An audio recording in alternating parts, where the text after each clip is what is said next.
Morena councillors and staff, welcome. Good to see you all face to face after you've all had a fabulously long break with nothing to do. Yeah, right.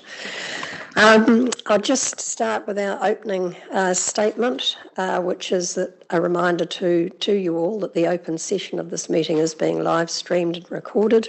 The recording will be made available on our website following the meeting. Just a reminder that local government decision-making affords no protection to councillors, officers or the public for comments made during meetings that are subsequently challenged in a court of law and determined to be slanderous. So apologies, there have been none received. Public forum, no public forum. Items not on the agenda. We do have Councillor Crosby's speech, his farewell speech as President Local Government New Zealand. It's been tabled.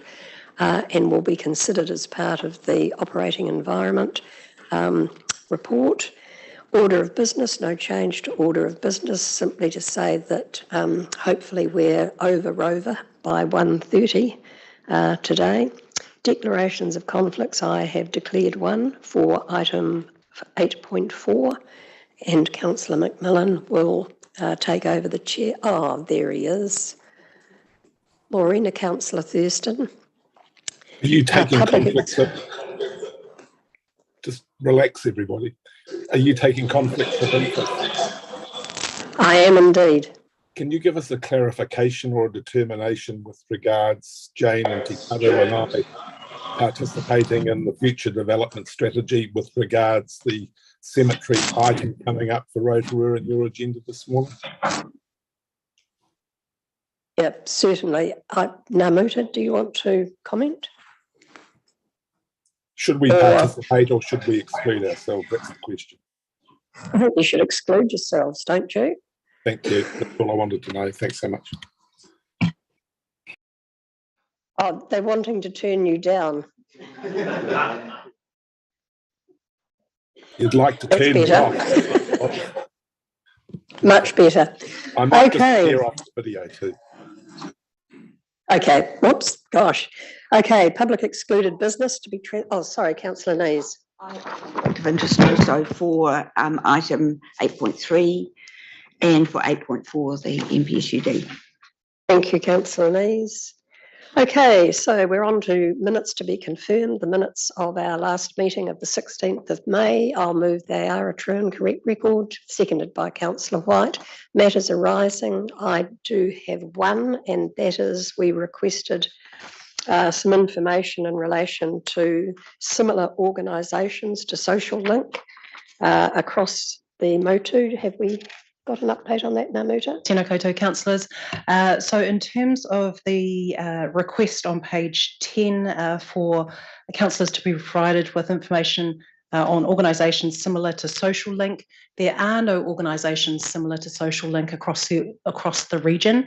There are organisations which provide for similar functions, but those relate to specific areas. So in Eastern Bay, you've got East Bay REAP, which provides educational services predominantly. Across the region, you have other organisations which have a focus, so it's either a youth focus or a children focus or a family focus or a health and disability type focus. You have a number of Māori trusts which provide health services, which also provide a holistic approach often, which then also touches on social aspects.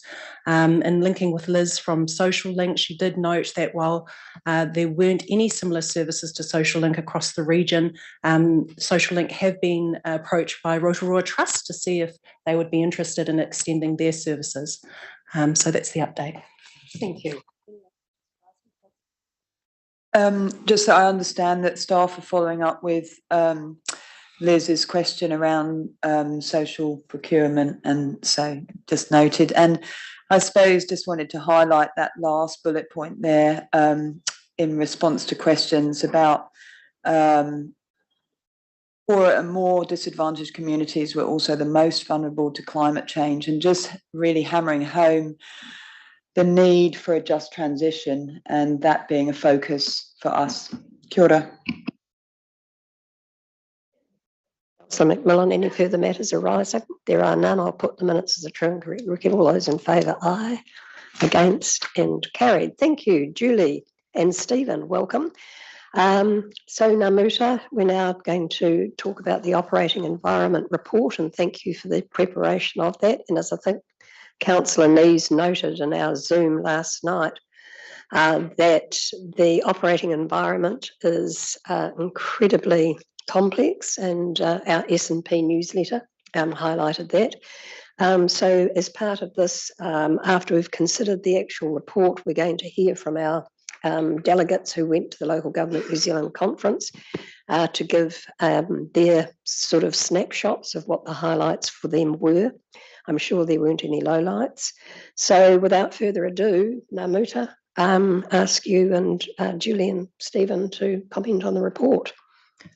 Thank you, Councillor Thompson. So we'll take the report as read, and I'll hand over to Julie or Stephen if you wanted to highlight anything in particular.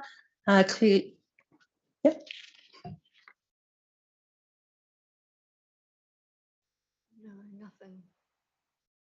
No, so clearly there's a lot happening in the operating environment, including the bills going, the NBA and the SPA bills going into their third reading. We anticipate that to be the week of the 14th, starting the 15th of August. But happy to take any questions. Councillor Winters, Councillor Nees. Oh, just Stephen, overseer. Nothing, no news really out of the Crown in terms of another model plan. So as you know, the SAP report came out a while ago. That led to a redevelopment project for overseer. It's perhaps that's the term that the Crown uses, a bit of a grand term in the sense they improved some of the modules in it. As a result of that, this guidance which came out said that there was now more confidence in overseer, but they couldn't quantify the confidence. They then did another work around. They asked overseer to do some more validation work, and so it then moved to increased confidence, still unable to quantify the confidence. So currently I'm taking my frustration out on MFE because they committed to work with us as an affected council.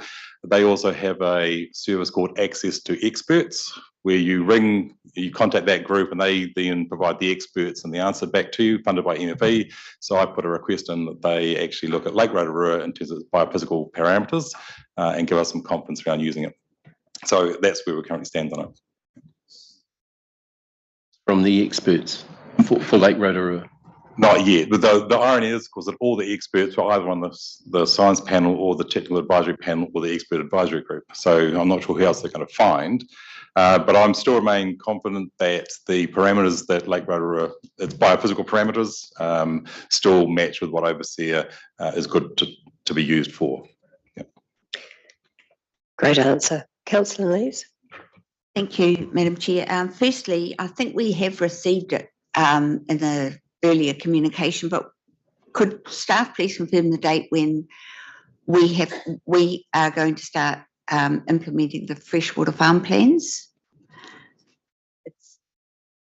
I think we've been told that date, but I can't recall. So through the chair, the freshwater farm plans have to be implemented by 2025. That's across the country.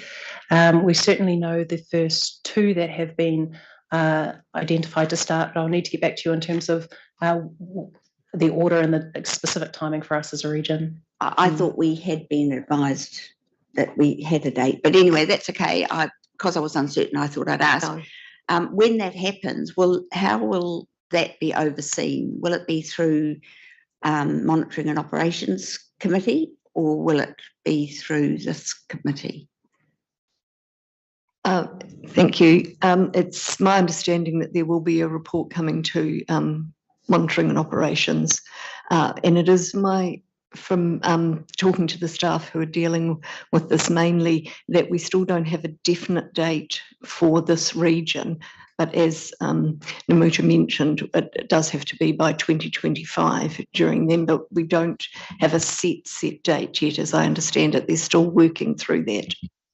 Thank you. Another point, the program for the rest of the financial year for this committee's program is helpful. But I wondered perhaps at the meeting on 31st of October we could have an item considering the implications of the election outcome. because I do think that that might have quite a bit of an impact in our work program going forward, and we should have a sense of what we may be dealing with. And my other question is, as Councillor von Dardilson and Councillor Winters, am a member of the Navigation Safety Bylaws panel, and we've been advised that that process has been delayed until potentially next year, but we haven't actually been told why. And I just wondered, why have we delayed that program? Apologies for not communicating that. I thought we had. Across council, there's a significant workload at the moment, and we don't have 2 ICs for every project. And unfortunately, the staff member, Tony, became quite ill, and she's had time off and been hospitalised.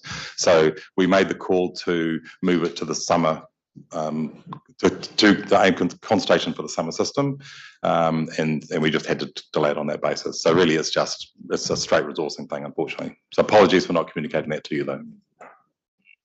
Mr. Chairman. Thanks, Chair. Look, I think it's important we differentiate between the requirement for a farm plan versus the freshwater module, which is pushed out to 25. My concern will be post-October, what is likely to be a requirement in terms of that freshwater module.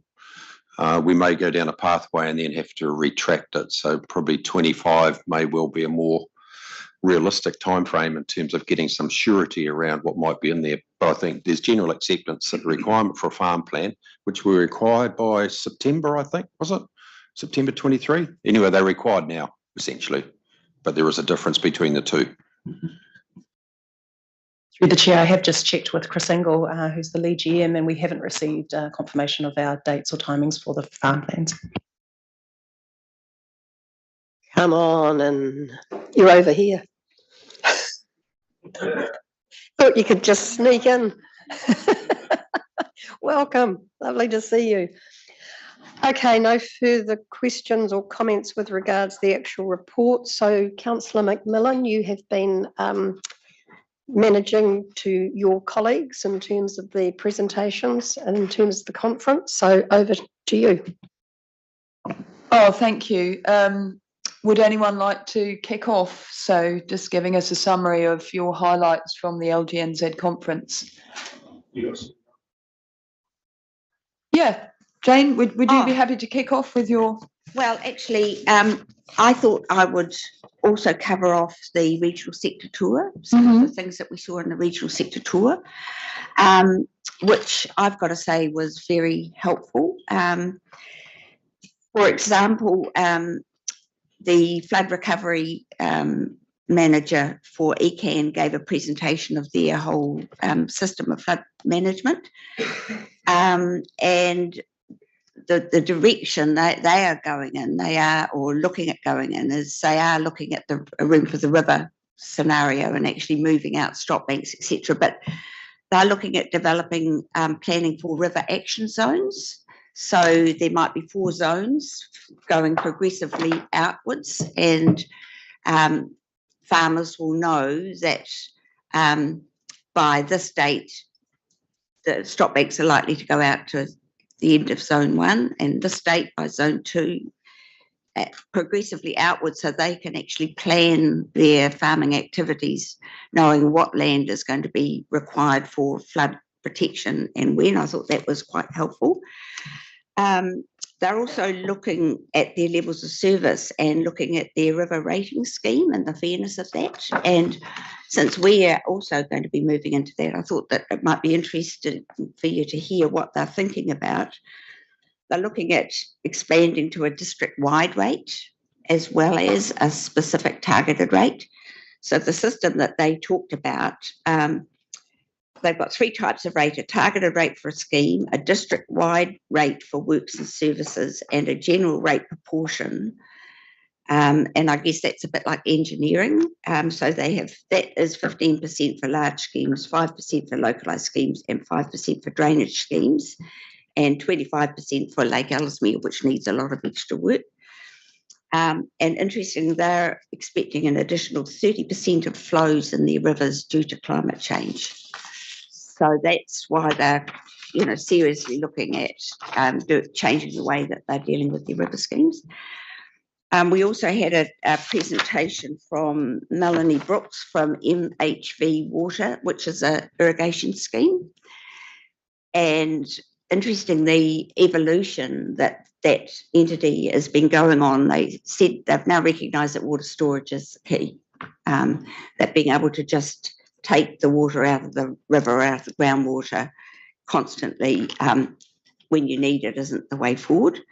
So they've got huge ponds which are managed in consideration with minimum river flows, environmental flows, climate change resilience, ecological well-being and recreation. So sort of integrated in with their monitoring of the rivers. But they've moved from just in case irrigation to storage, which enabled just in time irrigation. And they're now thinking about just enough irrigation with storage. So I thought that was quite interesting, their evolution in thinking, driven by climate change and the impacts of that. We also had a presentation from Julia Gibson from the Next Foundation, and she was talking about their biodiversity program in Tekapo and Waitaki. And I was quite impressed with that, particularly since Fiona has been talking with charitable entities for environmental funding, because they have this partnership with DOC, Landowners Council and iwi, and they're creating a 310,000 hectares of mainland island and are targeting 8 main pest species. And that's the likes of possums, deer, rabbits, and all of those, as well as wallabies, etc. And also targeting pest plants such as broom, gorse, wilding pines, wild cherries, coneaster, and lupins. And they are going to be seeking predator-free status. And what they have budgeted is a $450 a hectare cost for that program. And they believe that to be sustainable. So it's still in development. They've received $25 million for 5 years. And they also did some sort of crowdfunding type system where they're getting a lot of funding in from overseas. So I thought that also was quite interesting. And they are testing different sorts of predator-free fencing. So that was interesting. Then in the tour, when we went to Timaru, we visited a company called SPS, which is South Pacific Serra. And there's 2 brothers, John and Will Wollaston, I think. Wollaston. So one runs the automation side of the business and the other one runs the biotechnology side of the business. And to me, it was a window into the future for both businesses. So the SPS Automation have developed a prototype drone in partnership with Aeronavix Limited, which can help control the spread of wilding pines in rural areas. And it's in areas where they're spread and it might be mountainous and there might be 1 here and 3 over there, which can be very expensive to manually control. So using these advanced drones, one person can control 10 drones at once. To map, first they send them out and they map where all of the trees are and they mark them automatically on the GPS and also size them. So they work out how much spray that they need to put on each tree. So then they come back and it all goes through the system and then they go out again and they can fly out of line of sight. And one person controls all 10 at once and they can spray, each of them can spray 1 tree a minute. So that's 600 wilding pines can be sprayed an hour. So it's massive. I mean, they're looking for people to pilot this activity, this technology, and I think it sounds like ECAN are very interested in the Lake Tekapo area. But that to me is just showing how technology advances are helping deal with, real difficult environmental problems.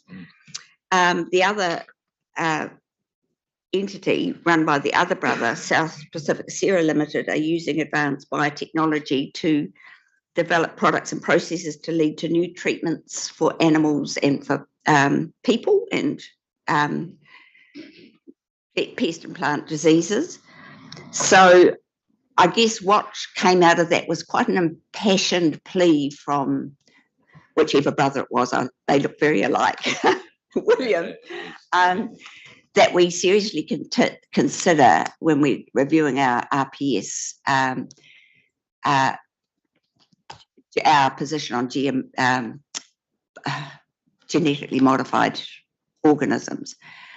What they do is gene editing, whereas they don't, it's not a wholesale risky change. What they do is they identify the bit of the gene that is controlling a certain factor and they replace that gene. So it was, to me, fascinating because they are talking about, the potential of this is huge. We can change our the way we do human health and plant and animal health by using this technology. So just for like, oh, gosh, this is amazing stuff. So I thought you might be interested in that. Then when it comes to the conference, I thought I wouldn't go through all of this, the presentations. I'd just give you some sound bites that I heard. So from Sam Broughton, the new president of LGNZ, he acknowledged the anxiousness of change and he'd sort of taken the temperature of local government across the country. And he said we need to be conscious of the impacts on us and on our organisations. Don't rush to put new things in place and risk throwing the baby out with the bathwater, which I thought, oh, that's quite profound. He also encouraged consciousness of our ultimate desired destination rather than getting diverted by the urgency and immediacy of now, which I think was really good advice. Benita Bingham to Marawata, she said we have 55 Maori ward councillors now in local government New Zealand this term, and 22%, I'm not quite sure about this, of elected members are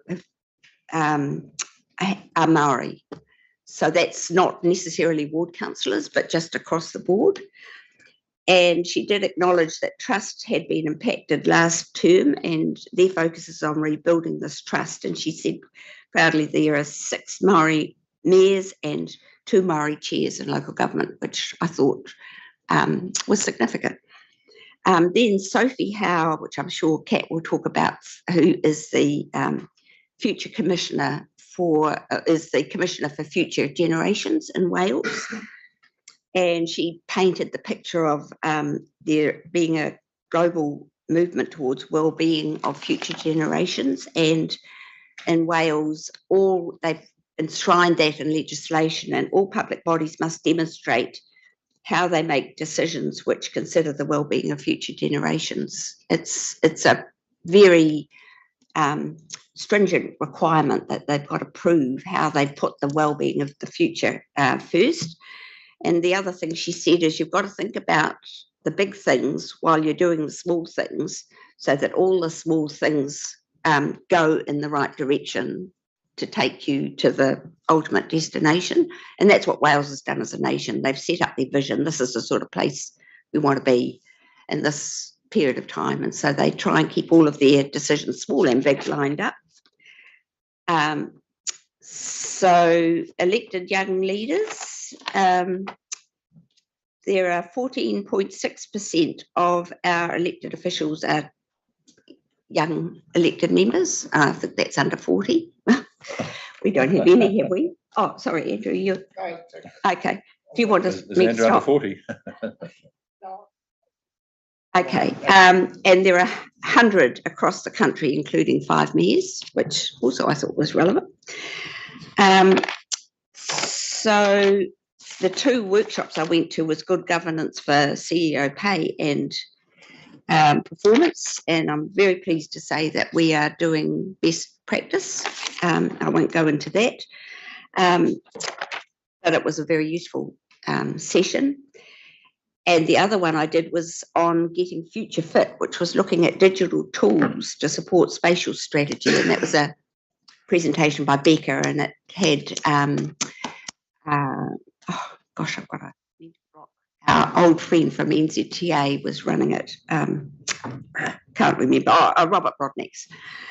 So he was talking about the level of data that's required to be crunched to come up with really robust spatial strategies.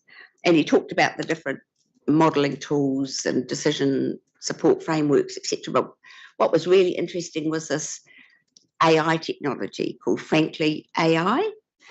And it's in use already. And basically it's a conversational AI tool that our councils Becca has used to get feedback from people on what they want for their place. And it was amazing. I can actually give you the link and you'll be very surprised how it works. You actually go in there and it'll ask you a question, you know, can I ask what you think about your city?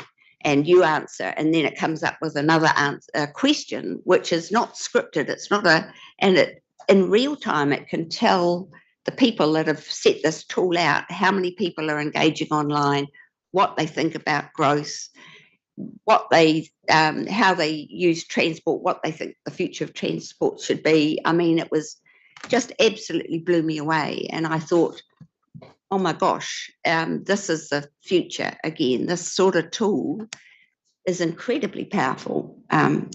So anyway, there were a couple of case studies, Waipa District Council and Auckland City have used the tool. So just blew me away. I guess the message he gave at the end, the trick is to ask the right questions and find the right tool if you're going to use this technology. Can you perhaps? I can. And then just some statements from some of the presenters. Chris Hipkins, he was saying local government reform must be led by the local government sector, and he's expecting councils to come together and go back to central government with their proposal. And he talked about his vision that we'd have a centrally enabled, regionally led and locally delivered model of local government. Christopher Luxton talked passionately about broader infrastructure policy for the future, and he wants it to be a partnership relationship between central and local government, not a parent-child relationship. And pledge support for localism, local democracy and support for local government New Zealand. I think I'll probably stop there, except Kieran McNulty said he wants to stop the unfunded mandates, and all of Cabinet agree on the importance of local government and that things have to change. And by that I took it changed in the way that central government works with local government. Support for 4-year terms and support for a 30-year infrastructure plan, and that will be. Thanks, Jane. I wonder if we could have questions at the end and just get through everyone's. Tori, can we go to you now with feeding back on Te Maruata? Yep, tēnā rā tātou. Good to see you all here back at work. Yes, the Te Maruata Hui hea tahua rawa tērā. It was a fantastic for, as Jane mentioned, the influx of new Māori councillors into the sector, into their councils and their communities has been huge. So we had, I would say, over 50 attend the Te Maruata Hui. I heard, you know, when they first started, they had 6. So that's been a huge growth for Te Maruata. I'm a part of the Rōpū Whakahaere, so like the organising committee. So fantastic that they made it early, because we started the morning of the conference before the AGM. Something that really came out of that hui is around a support network for Māori in this space. As I've commented here, for many Māori coming into these spaces, it can be quite a hostile environment. The truth is, you know, you go and march and you get Māori wards, and then you end up being the only Māori in a hostile council, and that's the reality of some of our members throughout this country. And some of them are quite well documented in the news and so forth. So how do we give support to those members? How do we make them feel less isolated? How do we actually whanaungatanga whānui as a whānau come together and help support them? So that's quite a challenge for Te Maruata to keep everybody engaged, and ultimately I think that helps pull Māori communities and non-Māori communities together, because we've got to find a pathway forward. So there was a lot of conversation around that. And it was fantastic also for us to meet before we went out into the wider local government whānui, and so that people felt like they knew people at the conference, because some of them were first timers as well, myself included. So that was fantastic. Actually a week before we went down to conference, myself and Tataru and Mate Moana convened a Toi Moana, so a Bay of Plenty wide Māori councillors. There's 20 Māori councillors in the Bay of Plenty. 6 turned up to that. 2 of them were our 2 mayors, Tanya Tapsil and Faylene from Kawerau.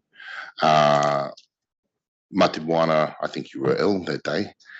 And Tataru was otherwise engaged as well. But it was really good, and it was the same corridor. How can we as Māori use our particular way of relating to each other and our networks to be able to not only support each other, but also bring value to the councils that we represent?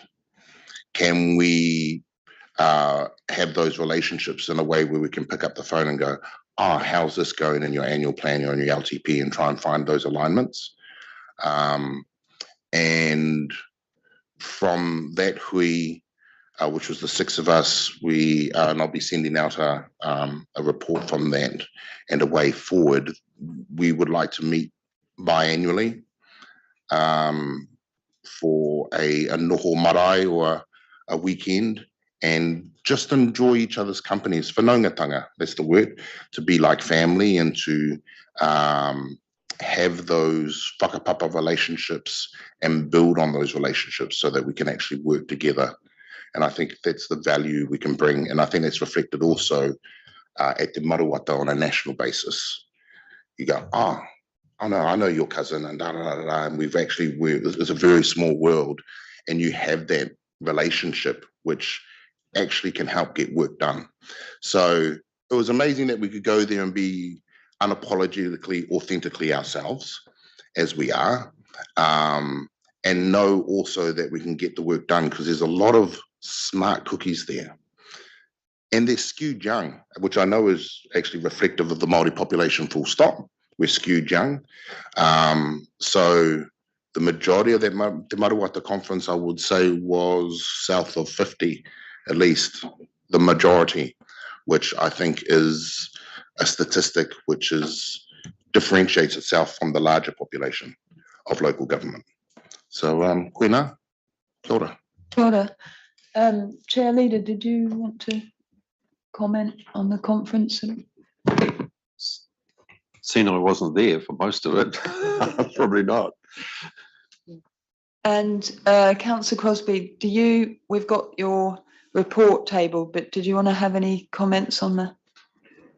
Thank you. Just quickly, I mean, the AGM, we'll start with that, went quite well. All the 11 remits were passed with pretty high majority, generally in the 90s, except for one was in the 70s that related to investigating the opportunity for co-chairs and meetings, but it still got over the line. And then we had the election, of course. We all know the result of that, our president and vice president. Some of the forums I went to, I actually popped into the young elected members, being the oldest young elected member probably in the room. But it was interesting, and reflection of some of their comments are very similar to Te Moata, in terms of at times feeling isolated within their councils, trying to, I guess, seek credibility as a younger person in the debates, which I found quite interesting as well. And the challenges in their world of social media were also quite significant. I guess some of the issues, I mean, first of all, the conference was very well received. There were over 760 delegates, which is the largest ever, in a beautiful facility in Christchurch, which helped having that space. And the program was deliberately structured to have 2 one-hour breakout sessions.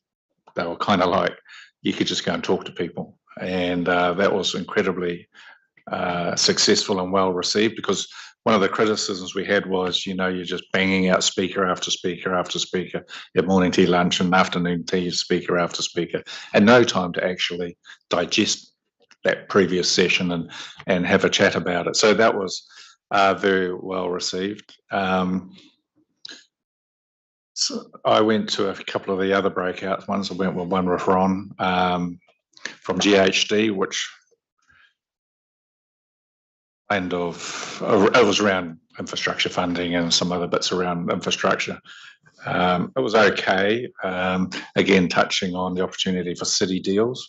In fact, city deals were mentioned by the first speaker, by GHD, who was speaking on the infrastructure one, and Leader of the Opposition, Christopher Luxton, also highlighted that will form part of their policy as if they move forward in terms of forming a government. There was a political debate, which I have to say was eye-opening in terms of the speaker's absolute general lack of knowledge of local government. We don't have to say who they were, but again, I think it's one of the critical issues that we do face as a sector, is that you've got 120 MPs in Parliament, and at best 3 or 4 might know something about local government because they've probably been there. The other takeout I've got was, yes, all the parties wanted to have a partnership with local government, a genuine, authentic one, and then proceeded to tell what they were going to do to us with no engagement, which is par for the course as well. There was a relaunch of the localism concept, that had been launched, just pre-COVID, and kind of lost its way as a result of that. So that was relaunched, and just by the by, Peter McKinley is running a series of seminars on that starting on Monday, I think. So if you haven't got the link, it is available, and I'd encourage you to participate in that if you can. I also went to one of the workshops called Building Strong Relationship, a Strong Tītiriti Partnership with Denny Montague. Is that how you pronounce his name? Dr. Denny Montague. A very energetic individual. And again, a fairly similar theme to what this council has been exposed to in terms of the history, how we got to where we are today, essentially, and how to approach building a strong relationship with your mana whenua. So that was sort of the highlights I saw, except to say it was a well-received conference, and I got a sense also there was a lot of conversation around the future of local government. And as I said in my report, this is a window of opportunity here where you have a state-sponsored piece of work, and both major parties have said it's up to the sector to come forward with opportunities. And that conversation has actually started pre the final report, generally in mayoral forums and in other spaces as well. And Local Government New Zealand has been tasked with trying to corral as best they can people's views on that, so they can be done in the community. And I think, again, we have a role to play there, but so we're getting external voices from the community. It's not just local government voices about this. Individual councils, mayoral forums, and the various zone and sectors as well, making sure that they're taking advantage of this opportunity. post the election, just finally, I don't expect matters local government to be an election issue.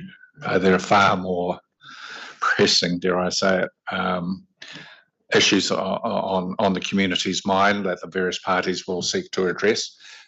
So don't expect, in my view, anything significant to pop out until probably March, April next year, when the government of the day start to form their first budget, if they don't do one sooner. The only real policy we got of clarity was from Christopher Luxon, who said they will repeal the Three Waters legislation in their first 100 days and replace it with basically a model that LGNZ was discussing 8 years ago, which has a strong emphasis on a water regulator and an economic regulator, and then take it from there. You want to, Councillor Scott? Yeah, just start with a couple of comments about overall. First of all, the facility to Pai is an amazing facility, and I think it made the conference work well. I don't think I had to queue for anything the whole time, whether it was food, whether it was coffee, whether it was getting in or out of the rooms. It really flows well. So if we're going to support any building of big structures, third-party infrastructure, I think it's what it's called, then a consideration must be to sort of ask what they did down there that works so well. The AGM, I was interested in the lack of controversy at anything, and the relative unanimity. So the AGM went so fast that it was finished before they could stop counting the votes. So that interested me, that there's that amount of consistency across the country about at least the people who turned up to the AGM. Went to there's a couple. The first day was a breakfast, so I actually got up for this. Frances Valentine describes herself as a futurist, and she said the major trends she had as disruption, demonetisation, dematerialism, and democratisation as the big trends that are driving society in general. And then she spent a bit of time talking about AI and how it can be both malign and benign. The malign side, she gave an example of how a bot put out a tender to find a way around the catcher, ones where you tick the pictures and say whether there's a bicycle. And they wanted someone to design an algorithm to get around it so that a bot could get around it. A person in Estonia or somewhere said, "Yep, yeah, we'll do it." Oh, wait a second, are you a bot? And it replied, "No, I'm just visually impaired." So the learning from that is that the bot was able to identify a question which would have tripped it up and then come out with some false information. So, you're thinking 2001: A Space Odyssey here, aren't you, with HAL. So there are dangers, and we've seen that with the legal case in Britain where the lawyer quoted cases done by AI which didn't actually exist. So we have to be careful what we're relying on AI for, was sort of the message there. Tipping off that is how it will affect the workplace. So it's unclear, will jobs that are highly technical be done by AI, and therefore what we need is lots of low qualified people to do the low tech jobs, in which case that might drive the sort of immigration we want? Or are we looking for people who are very highly qualified, who can design the technology and get ahead of and be smarter than the smart intelligence that we're developing? So that's a challenge for the future. And finally, on the other message is about the use of data. She made the point that our friend Mr. Musk hasn't bought a social media platform and doesn't make cars. What he does is he collects data of all the people who've bought Teslas, and he collects data of all the people who use Twitter. So in terms of us, how do we use our data? Who owns it? Who are we sharing it with? And I think that's very important. We have to be really clear with our policies, and certainly as a council, let alone who we give our data to third parties and what they might use data for. So I think that's something we should be very conscious about. Jane mentioned Sophie Howe, who was talking about what they're doing in Wales. Of course, Wales has the benefit of Big Brother funding the nice to haves from the English side of the border. But she had a good quote. She said, think of ourselves as ancestors. So, and as a newly minted grandfather, you do sort of think about, what is the world to be, and what makes us wise. She said, well, how do you do that? And one is to consider alternative futures. So it's the scenario planning, I guess. And then she came up with four ideas. What do we need to prevent to prevent current problems getting worse? What do we need to integrate, realizing that everything we do has consequences? And she said, in Wales, they think about local governments as a health agency, not only because they deliver health services, but because everything they do involves health. And we think about that here, don't we, in the way that we consider our environment as being good for the health in the wider sense of the world of our community. Collaboration. With whom do we collaborate? Because the people we collaborate with actually take decisions out of our hands. And then who do we involve? So those prevention, integration, collaboration, and involvement. There was a workshop discussion on City Deal. And so that looks as if it'll grow legs. I suppose the big questions there are for us to ask, what's our competitive advantage? So what makes us different and special to others? So rather than necessarily just banging our own drums, if someone else is, and what went through my head here is, if there's an international rugby park in Rotorua, why in the world would Tauranga build one? So what is special that creates value rather than replicates it or takes it off someone else? So City Deal, just the TLA is working together, but separate in one, sort of like a really good smart growth. So overall, I found the conference really useful. I think Wayne Brown said it a little bit slightly different to me in terms of the value of the conference, but the networking was very valuable to me, and I got much out of the conversations with what's happening around the rest of the country and what we can bring back to this council. Well, thank you, Ron. I won't take up too much time, but I suppose I'll just. Oh, sorry to Terry. Oh my golly. I will be very. I'll be quick. Look, I just want to firstly acknowledge Councillor Crosby and mihi ana ki a koe te rangatira, a standing ovation from all at the AGM, and particularly acknowledging, the troubled times that you had to work through, Stuart. And I've noticed a likeness in you since you've relinquished that particular duty. So congratulations, Stuart. The conferences, I'd rank it at the best I've been to, and I've been to a few in this particular role and other roles as well. Great venue, as everybody has said. Attended the Maruata, and I just want to make one comment in that particular case. I made the comment there that they now have over 50 members, Māori members, and what did they see? Strength in numbers, what does that mean to them?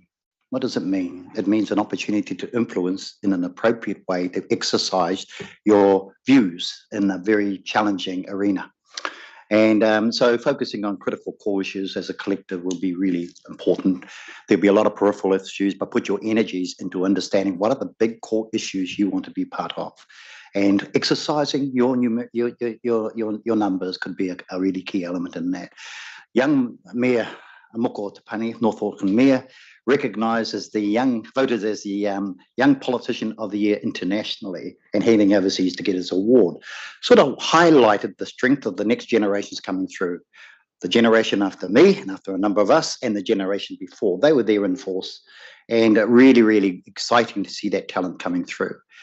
They presented on a number of occasions, and boy, did they stand up really tall in that space and weren't shy, and they spoke with confidence and sort of a collective energy that was inclusive, not exclusive, but inclusive. I did attend a breakfast session by Francis Valentine, found it very intriguing. Just getting to the point that Ron made around data. I mean, the sense was that data mastery of data from Elon Musk and et al. Is really, really going to look really interesting because power exists in that data that they're collecting. It is no longer Twitter, but X, I think it is. And that's to exemplar the level of power that's been generated now by collecting data. And I think that's got to be something to be quite fearful for the rest of the world and their ability to control through data acquisition and everything you do. So that was one that struck me, and I think she'd be worthwhile getting as a speaker for this council, actually. I just, in terms of the Welsh, Sophie Howe, yeah, very interesting, her focus on well-being. She made the comment, why does New Zealand look so far when they can actually look within? Because we actually have a lot of conversations of well-being. We have a lot of values in our own society that somehow we may need to listen to a lot more. And around this table, I think that particular commentary around being is important. Interesting to just say when the UK go left, we go right. If they say yes, we say no. To me, they had captured their own tino rangatiratanga mana motuhake, their own independency of view and space, and actually said, well, this is the way we will go and we'll focus on well-being. And legislative strength behind that well-being comment was really powerful and strong, I thought.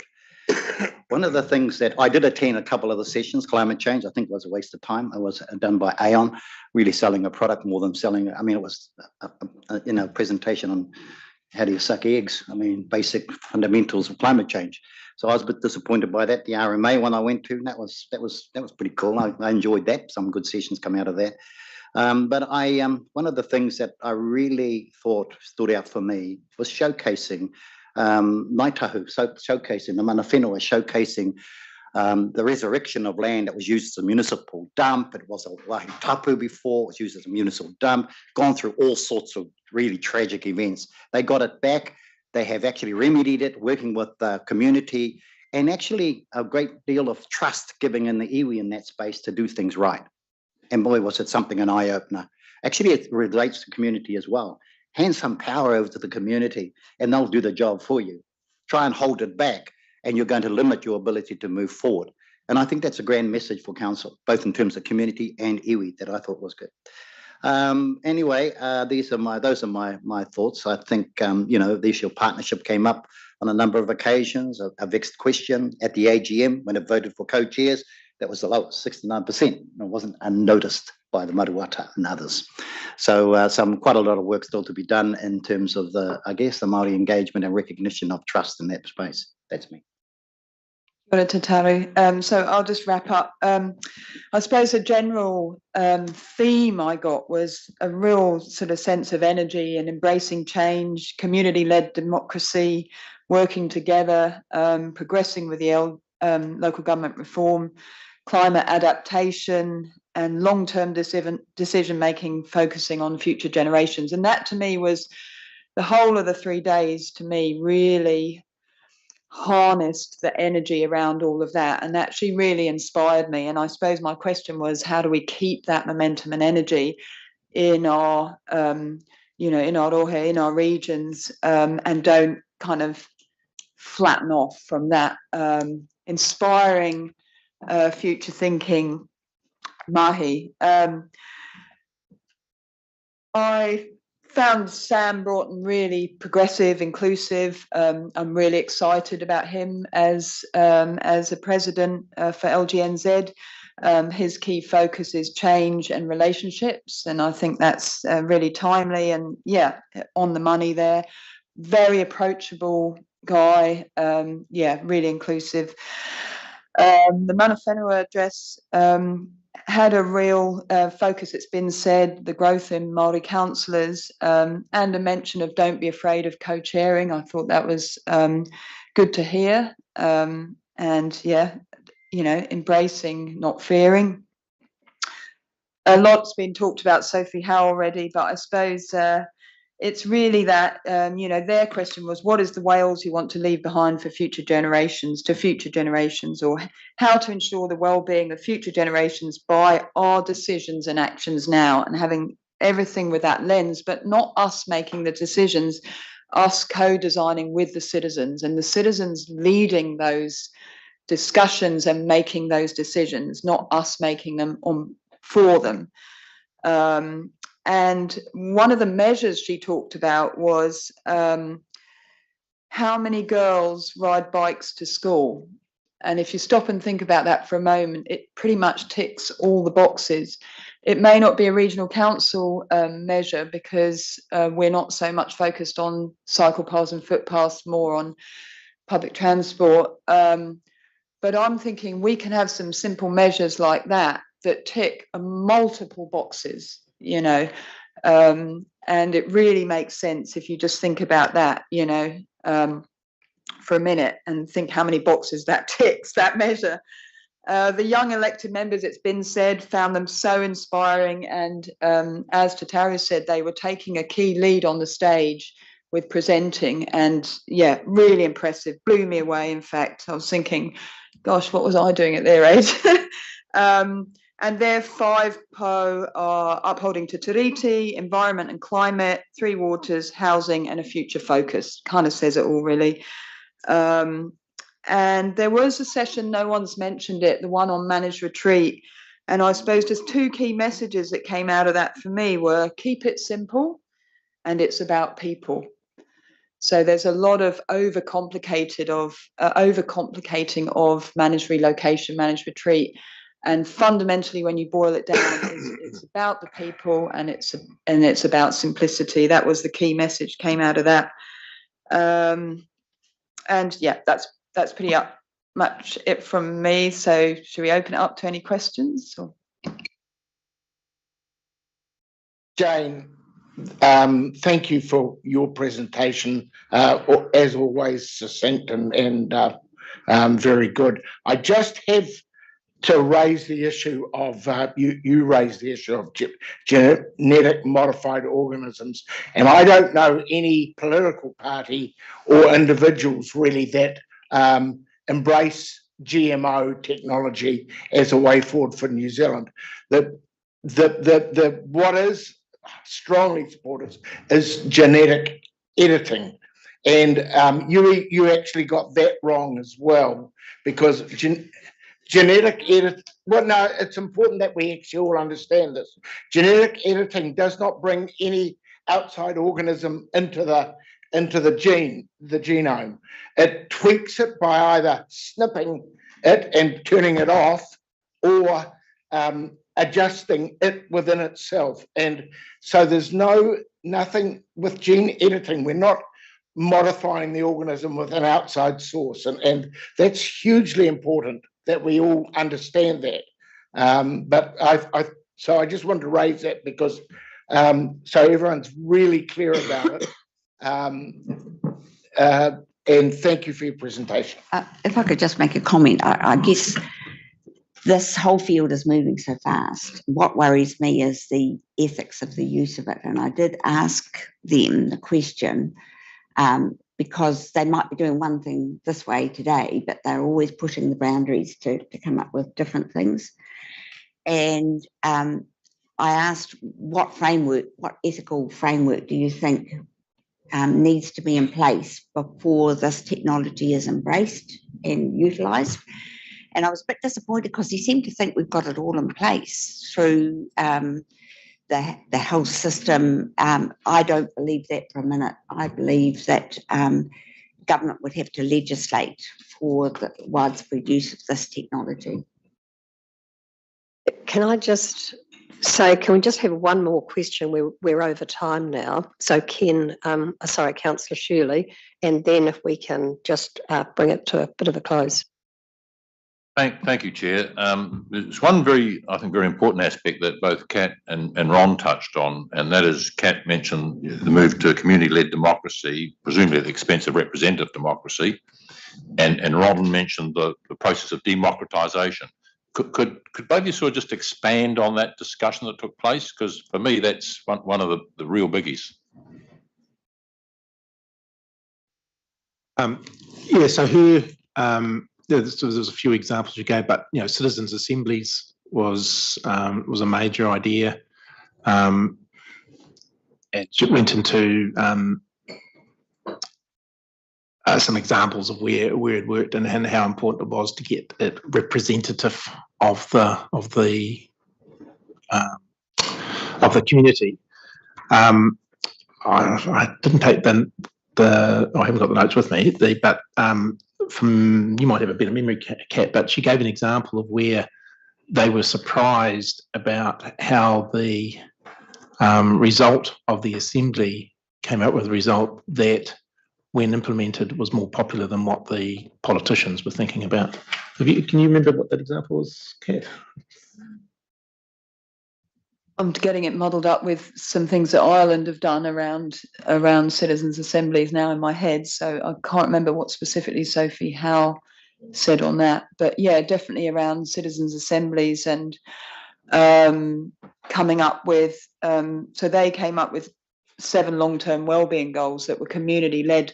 So you might be thinking of this one, Ron, where they identified that the language, the Welsh language, was really significant for future generations. And so that kind of boosted its priority right forward as one of these 7 wellbeings, where they hadn't necessarily thought that the population of Wales would particularly care that much, only niche, about the language. Is that the one you were thinking of, Ron, perhaps? But yeah, they came up with 7 wellbeings, which were low carbon, limits on global environment.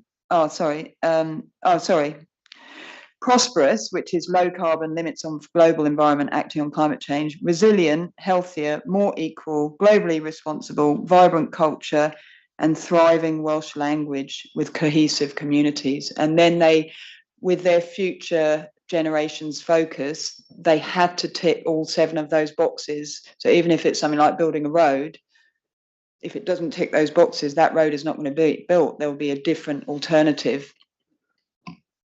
Okay. The other part of that was what Francis Valentine brought up about democratisation, which is how the traditional media is less influential, and so the wider sense of democratisation is everybody has a point of view that everybody can hear, and there's pluses and minuses to that. Yeah.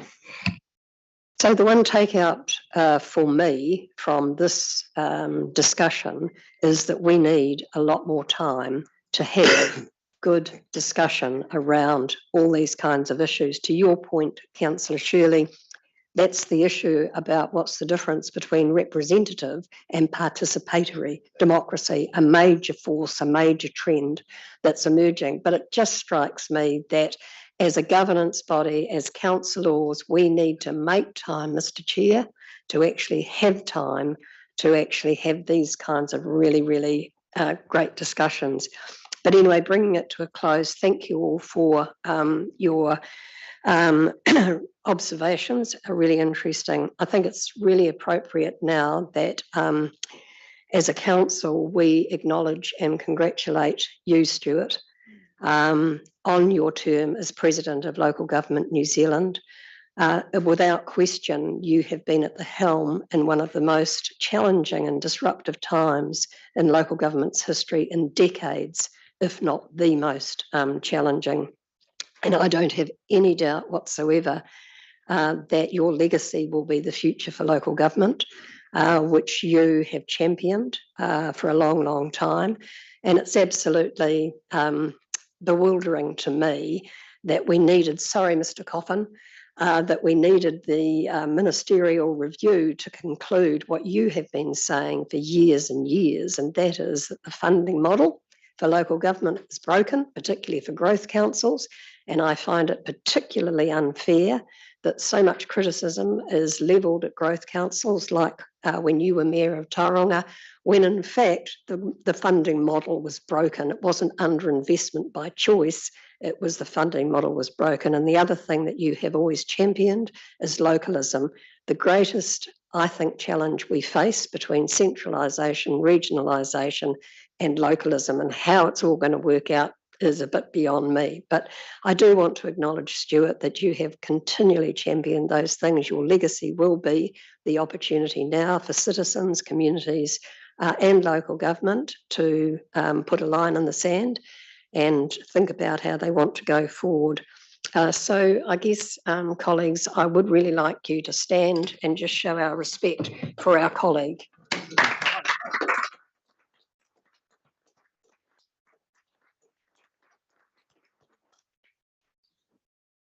Looking forward to some red wine, Stuart. Okay, without further ado, thank you, Julie and Stephen. If we now could have the dynamic duo of Penny and Freya. I beg your pardon. Thank you. We're receiving the operating report and receiving the tabled document, which is Councillor Stuart Crosby's final speech.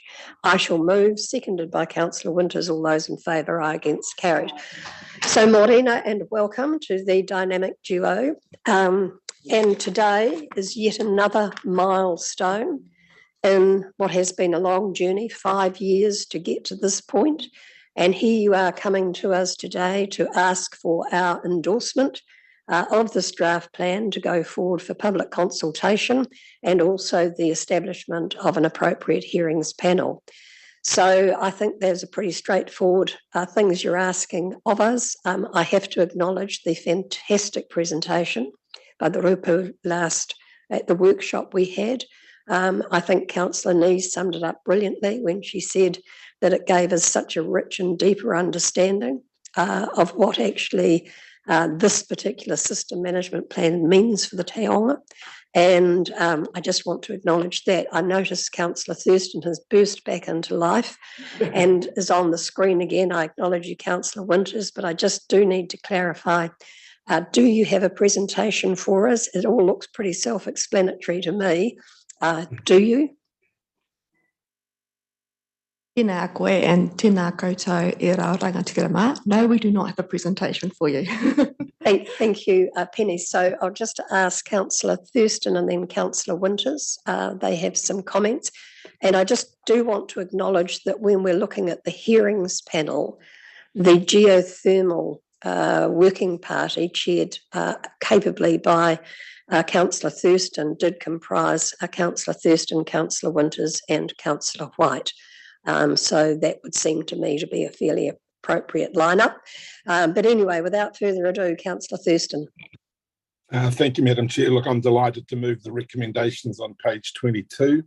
As we've just said, and you've said in your preamble, it is a draft and it has been in gestation for 5 years. And I think the big thing to emphasise to one and all is that tangata whenua have been involved all along over those 5 years. There'll be huge interest in Rotorua when this is in fact released, and I think everyone in this neck of the woods will acknowledge that it is in fact a whole of system approach. But I just wanted to say yet again that staff over the last 5 years have been exemplary, and Penny, you and your team need huge accolades. It is a care plan and it is acknowledged as a taonga by both Māori and Pākehā. And I think the key objective on all of this, at the end of the day, is long-term sustainable management of this very valuable taonga. Kia ora, Madam Chair. Happy to move. Thank you, Councillor Thurston. Do we have a seconder? Seconded by Councillor Winters. Now, Councillor Winters. Yeah, happy to second, Madam Chair. And again, like Lyle, congratulations to Penny and Freya.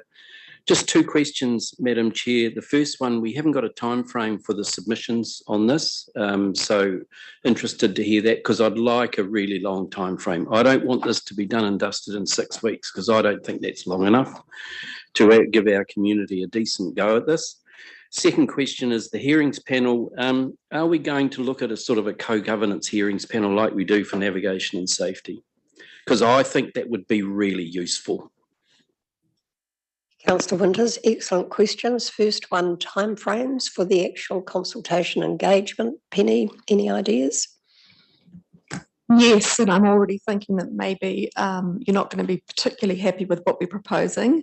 Our intent was that we would release the draft, assuming it gets approved today, by the end of August. That would then have a 2-month period for people to make submissions, and that through that period we'll have a number of drop-in sessions, open days, a technical wānanga, and then an opportunity to present oral submissions early in November, and the tentative dates for that is the 1st and 2nd of November.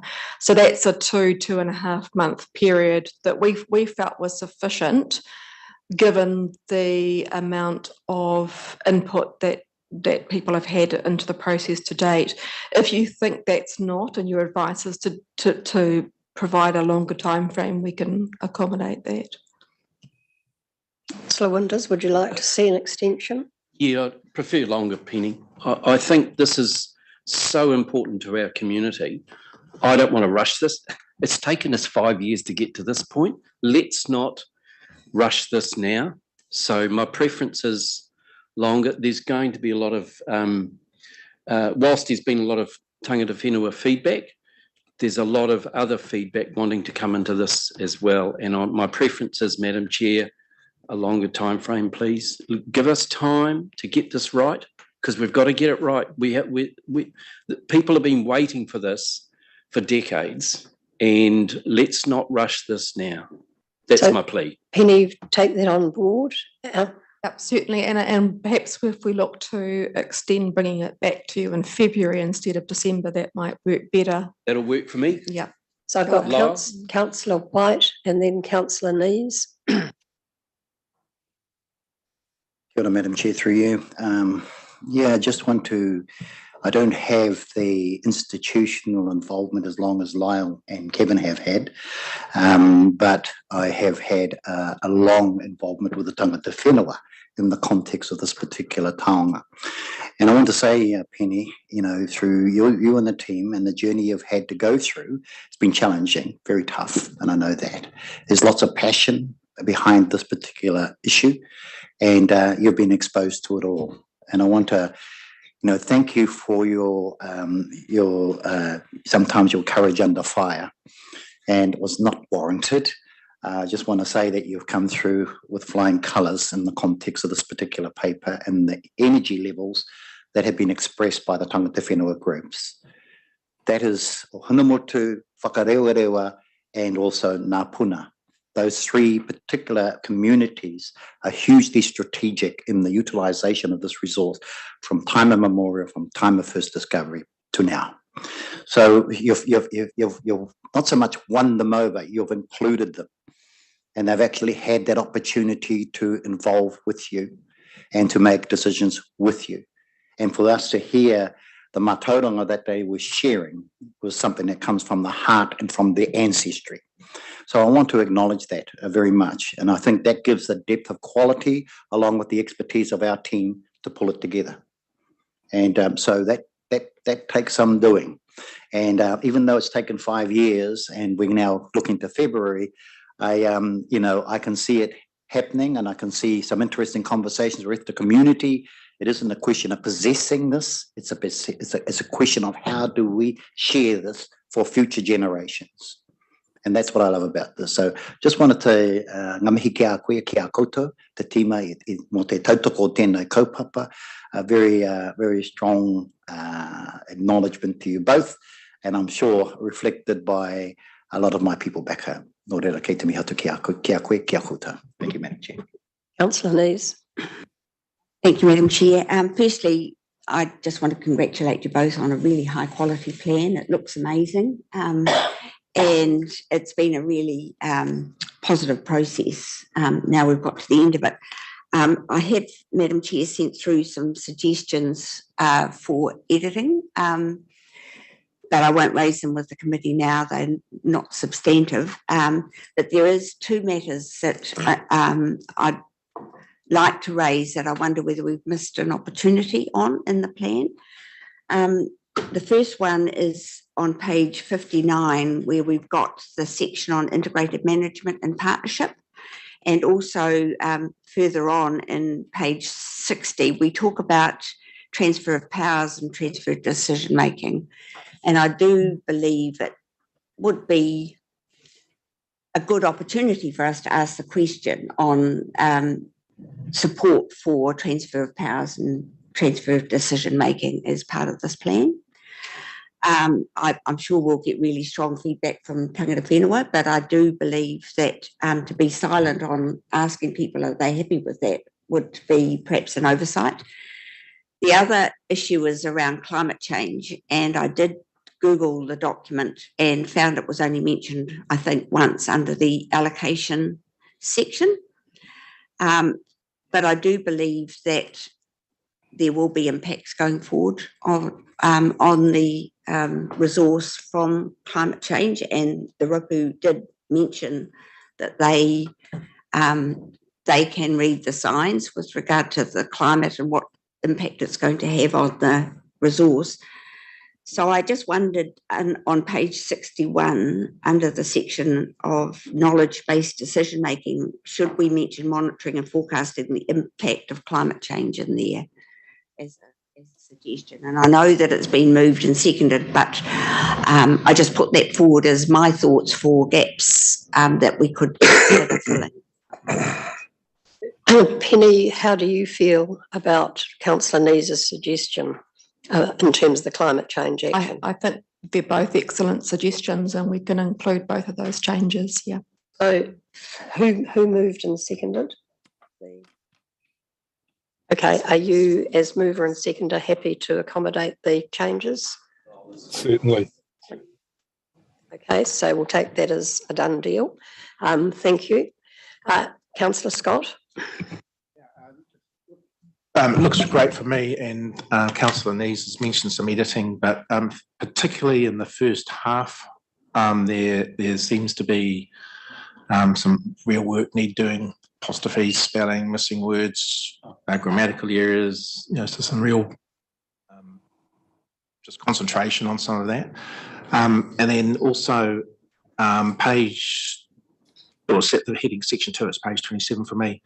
I'm guessing that next section is those are that's sharing of mātauranga from each of the haukainga. Is that what that section is about? Yeah, if that could be made clear, because it took me about 3 pages to that's what that's about, because it referred to us and so on. So just, but apart from that, yeah, just really check up on the editing. Just that first half. Whoever did the second half, ups. Further questions or comments? Yes. So just we need now. I will propose that Councillor Thurston, Winters and White be part of the council hearings panel. Penny, do you have a comment or Ngā Muta with regards to the suggestion that we have a co-governance hearings panel and that we seek nominees from the Rupu? It's not something we'd turned our minds to, but I don't think that would have no objection to that. So I think the question would be, who would that be and how would they be nominated? I think that should be left to the Rupu. Yeah. So we have a meeting with them tomorrow night, so it's something we can raise with them. So through the chair, in order to enable that, I would suggest an amendment to recommendation 5 to include the hearing panel members once those are determined, the 3, and then an additional recommendation number 6, to delegate to me the ability to add additional members or change them as needed. Thank you. Happy with that? So you're happy with all of that? Just an issue in terms of the matters relating to transfer of powers and transfer of decision making, probably to you, Ngā Muta, and to you, Julie and Penny and co. We are going to need at some stage some policy developed in and around this space. So obviously we've got some good time in which to be able to do it. Thanks to Councillor Nee's suggestion, we'll get some feedback on that, but we actually do need policy. And I think it's a matter that both this committee and Committee Māori need to be thinking about in terms of the go forward. So is that okay with you, Namuta? Oh, Mr. Chairman. Thanks, Chair. Just on that last comment you made, I think it's only fair to give you notice that at the Chero Lakes Strategy Group meeting, this issue of delegation of powers is something that's on our agenda as well. So you do need policy, not just in this area, but in the wider area. Yeah, I think it's a wide policy development process. Councillor Winters. Can I ask Lyle, are you okay with that amendment, Lyle, in terms of moving and seconding it? Yeah, good as gold. I think it's critical that the Ropu or iwi put up their nominees. Yep. So as mover and seconder, we have 6 recommendations. You would have heard Namuta's suggestion for number 6. So we're going to establish a hearings panel. You 3 are our council nominees and 6 members. And, 3. Yeah. Yep, 6 members, 3 council, 3 from Tangata Whenua. So those recommendations, you're happy, Councillor Thurston and Councillor Winters, to move and second. Okay, open it for further discussion, debate. There is none. I'll put it. Those in favour, aye, against and carried. Now, before you 2 leave, yet more accolades to flow your way. I think Councillor White summed it up really, really well, that this has been a tough journey, but one in which that you have led with incredible professionalism. We want to thank you not only for the amount of work that's gone on, but for the way in which you have worked. And I think Councillor White's words were very sage and very wise, and we really do want to acknowledge you both and those that have supported you for the journey to date. So thank you on behalf of us all. We really do acknowledge your professionalism and dedication to duty. So without further ado, we're going to move on to the next item, which is submission to Rotorua Lakes Council re the Cemetery Reserve. Fairly self-explanatory, I would have thought.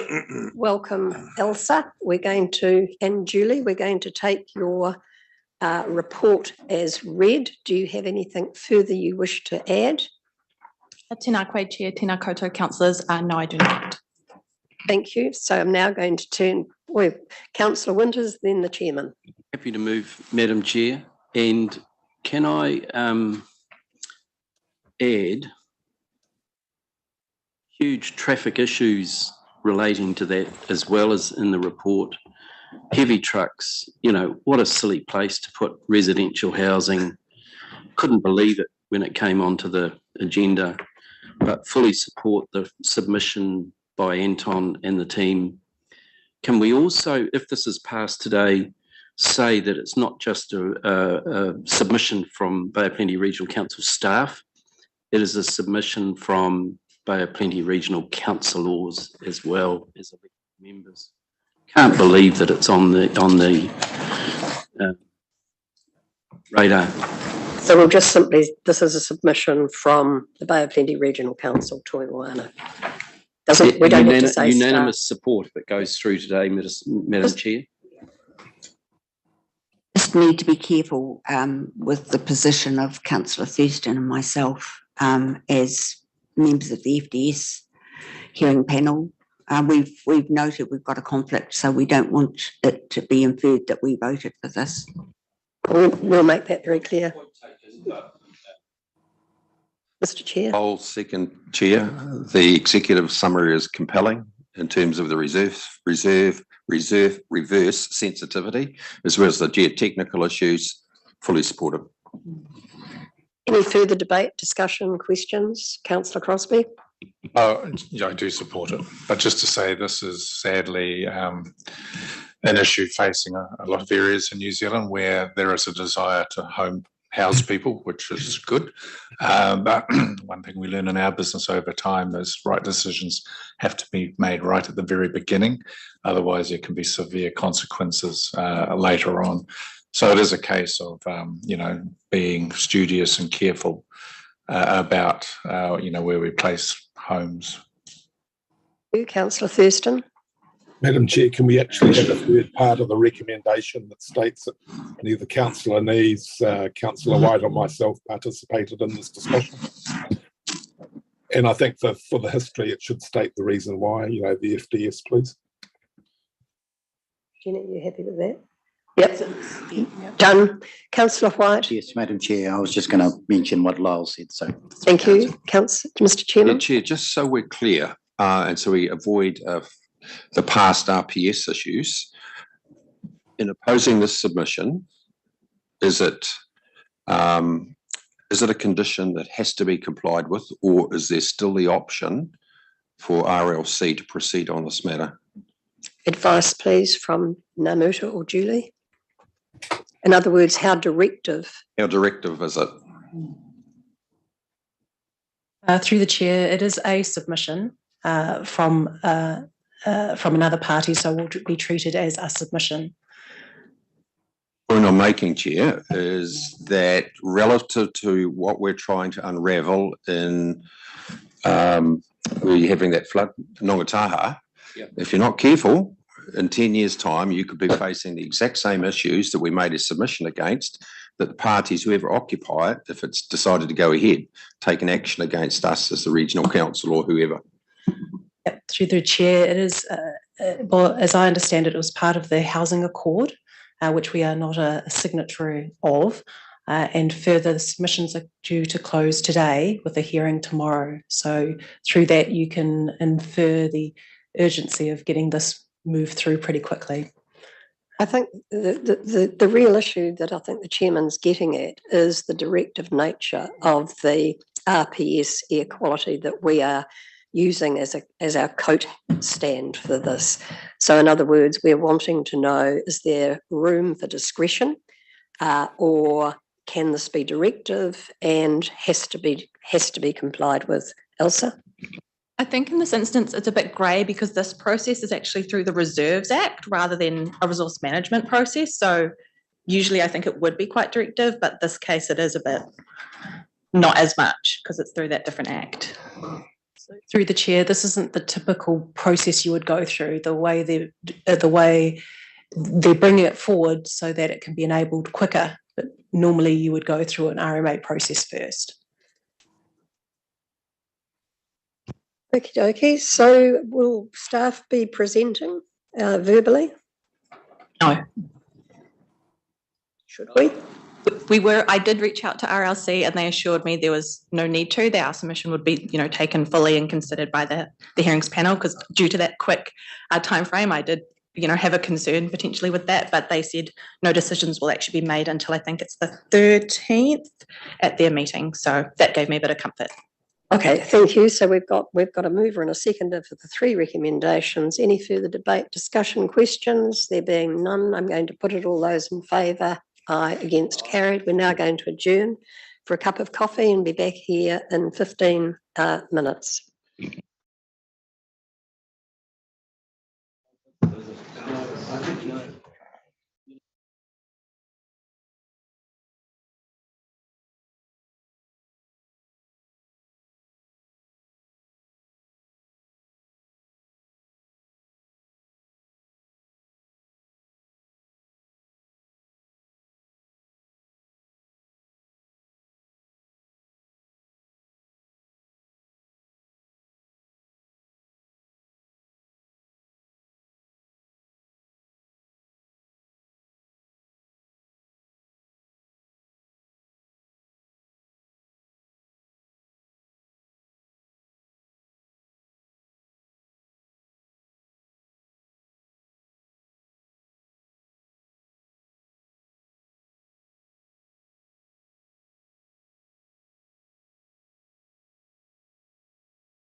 back, councillors.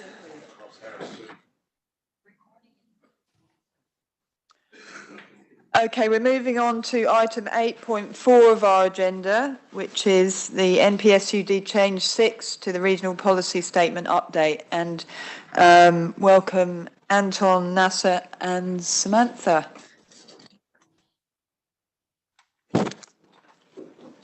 So do you have a presentation for us, or we can take as read? Morena councillors, no presentation today and happy to answer any questions. So any questions?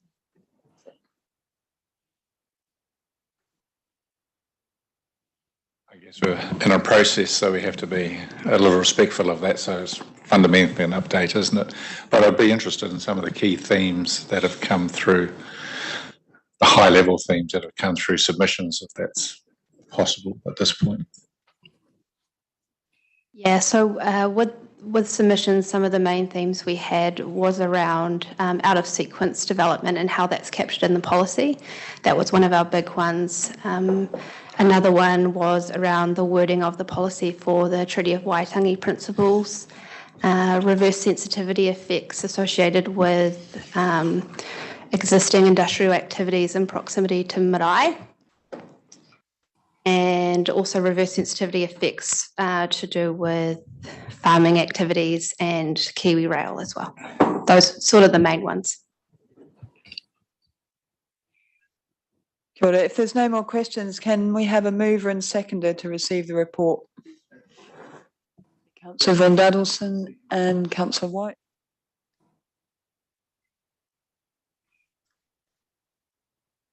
So the recommendation that Strategy and Policy Committee receives the report and update to NPSUD change 6. Any further discussion? Okay. Yeah, all those in favour say aye. Aye. Against, carried.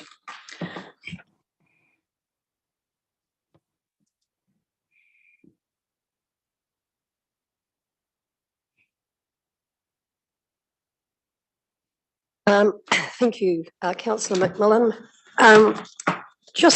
It's just been brought to my attention by Councillor Von Dadelson that a former councillor, Bill Faulkner, passed away in the last 24 hours. And I think that we should acknowledge that Councillor Crosbie and Councillor Nees and myself all worked with Councillor Faulkner, and it would be fair to say that he has been or was an iconic a legend in terms of the former Tauranga District Council and Tauranga City Council.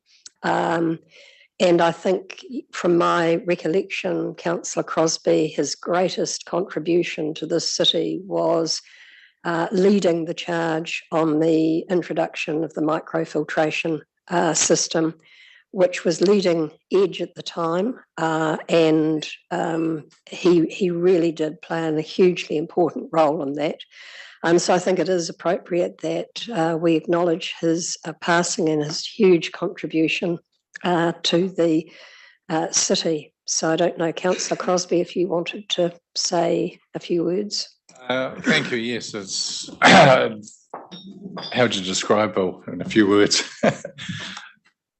He very much focused on the basics of local government and council.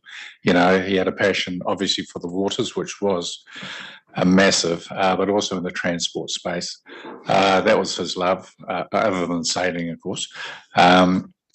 On the other side of the coin, he wasn't a particularly big fan of planning, to say the least. He saw it as obstructing people getting on and with their lives. But you could have a very robust conversation with Bill, and many of us had many robust conversations with Bill. But you know, you left that conversation in no doubt what he thought, but it was always with good grace at the end. And you know, would you like to come out sailing on my yacht or something like that? No matter how robust the conversation actually was. But yeah, he actually started in '86, I believe, prior to reorganisation. He popped in and out of local government twice, I think. But those were the days, dare I say it, when local government and elected members, and it was prior to really policy development, where you resolve something and it happened. Dare I say it, the good old days, with the chief engineer, the town clerk, and the senior financial accountant. They sort of ran the joint pre '89. Then, of course, these people called CEOs emerged post '89 and the separation of governance and management. And Bill struggled with that separation because he just wanted to get on and do stuff. So, yeah, sadly missed. But yeah, made a huge contribution to both the original Tauranga City Council and the Tauranga District Council over his time. Right, we're now going to move on to managing Gold Clam, and welcome to Greg, Lisa, and forgive me.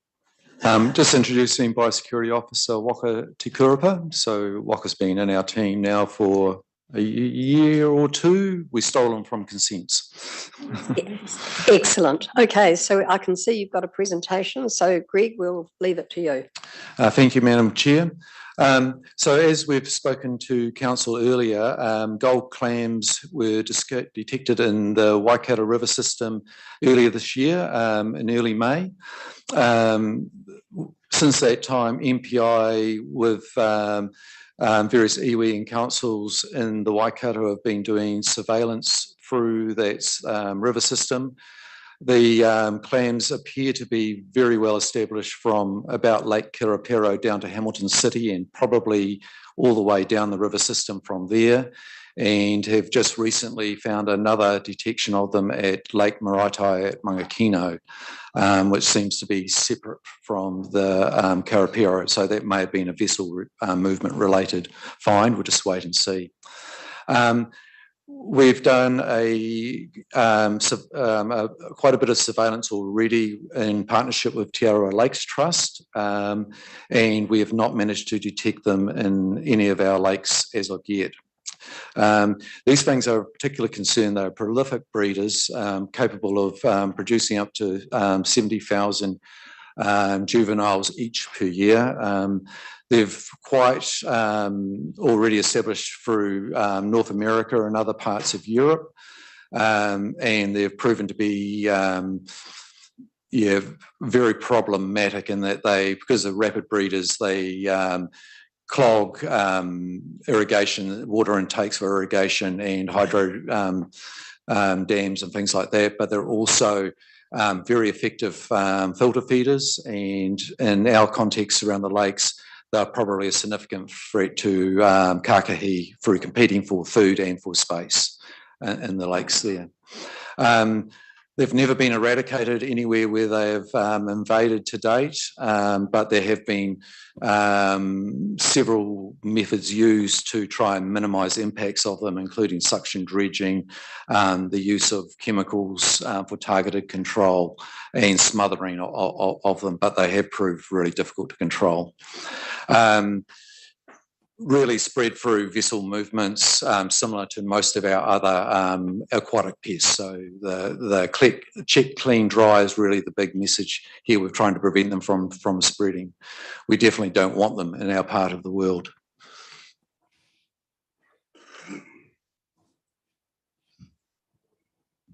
Because they're not in the regional pest management plan, our options to manage them are pretty much zilch.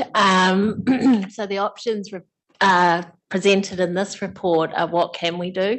So we've identified 4 options: do nothing, carry on with our what Greg referred to, our clean certify rule, which would pick up something by default, but when it's not an intended target species. Do we initiate an earlier plan change and try and include gold clam in our regional pest management plan? That's our preferred option. And the 4th option isn't really an option, but if gold clam was classed as an unwanted organism, we would have some powers under the Biosecurity Act. So while we continue to advocate that it does become an unwanted organism, our options are, well, our preferred option in this report is to start the work required to include it in our regional pest management plan. Okay, questions? Councillor Nays, Councillor McDonald. I think Councillor McDonald was first. Oh, okay, just 2 questions. Are they just in fresh water? My first question, and are they edible? They are freshwater clams. So Only? Only. And I can't tell you whether they're edible or not. They're very small. They would be quite fiddly things to try and eat. Sorry, I can't answer that last bit. Just Thank you. Firstly, what approach is Waikato Regional Council taking? I presume they haven't got it in their pest management plan either? That's correct. So they are currently just working with MPI on the surveillance, still just to determine the extent of the range of these things. MPI with iwi and the Regional Council have established a technical advisory group to start investigating what, if anything, can be done in the context that they're operating. Obviously, their situation over there, where they seem to be pretty heavily established for about 50 kilometres of the river, is that's a big challenge for any pest management, let alone something that's in water and already proven difficult overseas. Yeah. But do you think that they are proposing to change their regional pest management plan? At this stage, I haven't had indications from them that that's what they intend to do. And again, I suppose in our situation where we haven't got them and don't want them, it's different from a situation where you've already got a really well-established population. And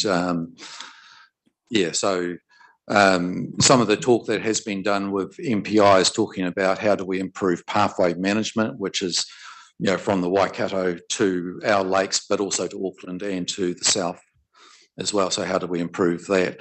Again, that's a sort of work in progress. It's still early days, but they are looking at what they can do in that space. And my last question is, you're proposing a very limited change to the regional pest management plan. Are there any other changes that you would want to make at the same time? And I'm thinking about Kauri dieback, which has now been found in the Bay of Plenty. And if we're going through a process, are there other things that we would want to change as part of that? For you, Madam Chair, yes. The situation with Kauri dieback, it is a provisional result at the moment, so we're just waiting for confirmation on that, but we expect that it will be positive. And that would mean that we would certainly need to reevaluate.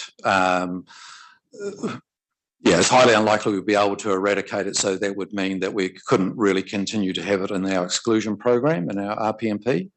There are a number of choices we could do with Kauri dieback, is whether we just exclude it from our plan altogether and rely on the National Pest Management Plan that's in place for it, or whether we change to a containment type approach for that.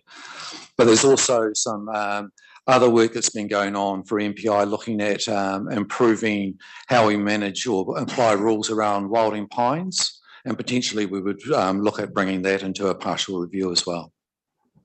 Okay, so the batting order is Councillors Eatey, White, McMillan, Scott, von Dalzen.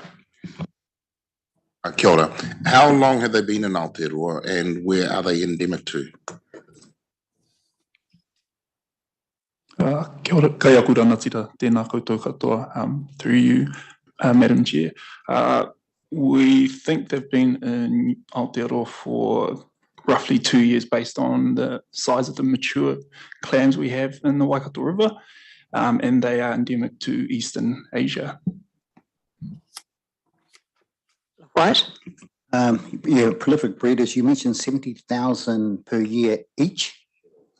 Well, I mean, it seems inevitable that, we're not going to be able to stop them. Obviously, they're around the world, they're, an invasive species. What is the progress made overseas in terms of combating these particular clams? any success stories about? Yeah, as already mentioned, they've never been eradicated anywhere else. There has been numbers of things tried with them, say, including the smothering of them, like matting over them. There's been some treatments with chlorine, which is obviously there's some challenges in that around just the impact on other wildlife in those spaces, and suction dredging. But these are all just management at sites. Rather than trying to eradicate them from a water body. Macmillan.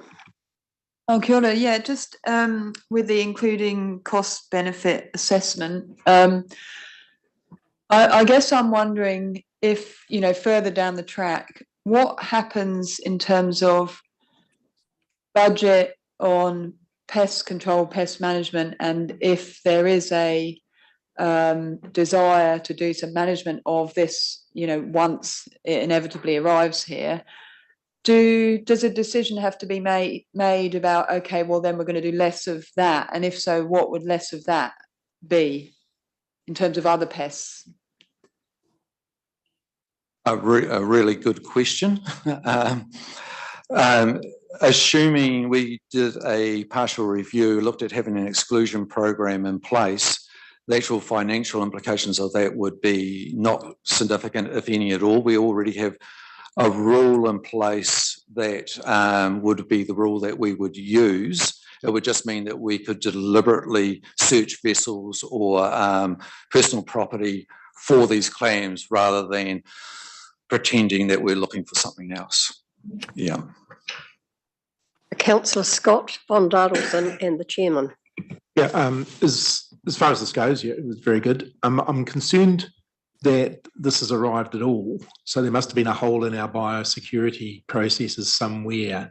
And so I'd be interested in you including that as part of what you're doing to say, what else is coming down the road that we could miss if we don't fix the hole that this thing got through. Because it's an odd place for it to first appear. It's not as if it's on a, you would have thought it was in the Bay of Plenty before the Waikato sort of, wouldn't you? Through you, Chair, we will probably never know exactly the pathway in which it arrived in New Zealand. It is possible that it arrived through an imported ski or wakeboarding boat and just wasn't dried out or decontaminated well enough prior to being used in the Waikato River system. That's the thinking at the moment, but we'll never really know for sure. On Dardelson, Chairman, Councillor Shirley. Yeah, thank you, Madam Chair. I just wonder if we're not being a little bit light in just encouraging voluntary compliance. I think we need to be a bit proactive in trying to make sure we prevent it from getting here. And I'm wondering whether option 2 gives us enough tools in the armoury to actually keep this thing out. It's certainly because once we get it in at all, it will get very difficult then to get it out. So I want to encourage voluntary compliance. Sounds weak to me, and waiting till 2031. If we do get it here, is there a methodology to get it out at a very early instance, or are we, once it's here, are we lost? Yeah, once it arrives, if we're lucky enough to find it at the very early stages of detection, of establishment, we would certainly be working with MPI's TAG group on what methodologies we could apply at place to deal with it and remove it. If it did arrive and reasonably establish itself, our aims would be about containing it to that lake and preventing it from spreading to others, which would probably mean some quite rigorous enforcement of boat movements. Yeah. Chairman and then Councillor Shirley. Thank you, Chair. I need to be convinced that the recommendation is sound here. The biosecurity is really important, but at the end of the day, these things don't have wings. I think you've been gracious in saying they probably turned up on the hull of a jet ski. I think the reality is someone probably brought them in luggage or something, and the remnants got chucked in the river. They don't climb ladders, so someone's got them above the Karapiro Dam. But when I say I'm cautious, it's just on the basis that I'm concerned that the biosecurity team is going to get spread too thin. You know, we've had issues with Kauri dieback, we've had issues with myrtle rust, we've had issues with varroa mite, and we've controlled none of them. And that's with MPI as well. And I think a much better briefing and liaison with MPI on where we go with this, it might be more encouraging. I mean, as you know, we talked about earlier today, we've got surveillance and trying to control wallabies, wilding pines. In this region, we've got woolly nightshade, which, you know, is supposed to be on a containment, but it's essentially out of control. And I think we've got to be very clear about where we put the target or what we aim for, and that's where we put the resources as opposed to getting spread through too thinly. Because I would wager a bet that within the next 6 months, you'll be here talking about Kalpera and what we do with that. And again, MPI is in the frame with that. So I don't have a problem having a watching brief on this. I need to be convinced that we should be putting resources into it because it will take finance. And the last comment I'd make, Chair, is this particular incursion, I had a response from MPI about the manner in which the regional sector was handling it. So I think the protocols, as you know, Greg, are that we work with MPI in the first instance, as opposed to taking other courses of action that might aggrieve ministers or others and take a realistic approach to that. So I think you're aware of that.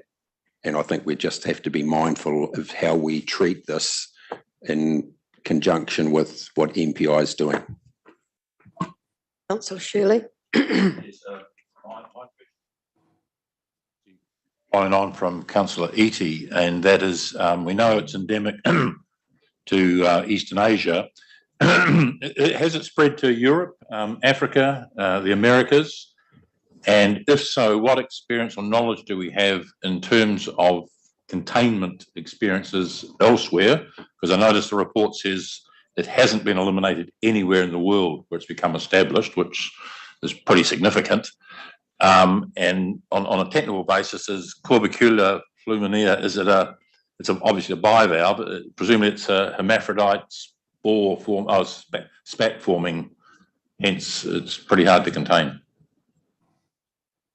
Through you, Chair, yes, that's all correct. It is established in both North and South America and in parts of Europe. So it has been. Africa? Not in Africa. And just going back to the Chair's comments there, I suppose just clarifying the preferred option here was just about doing the initial investigations of what it would take to bring this pest into the plan. So it's actually just looking at, doing the risk assessments, the cost benefits of it, and what the management options would be or could be, and then bringing that back before any formal decisions made about, pushing forward with a partial review.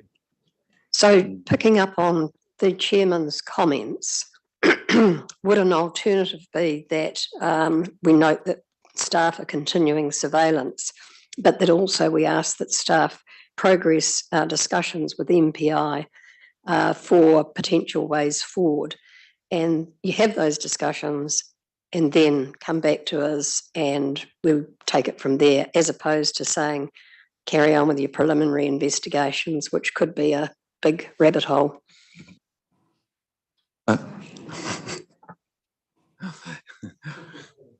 Quite happy with that, Chair.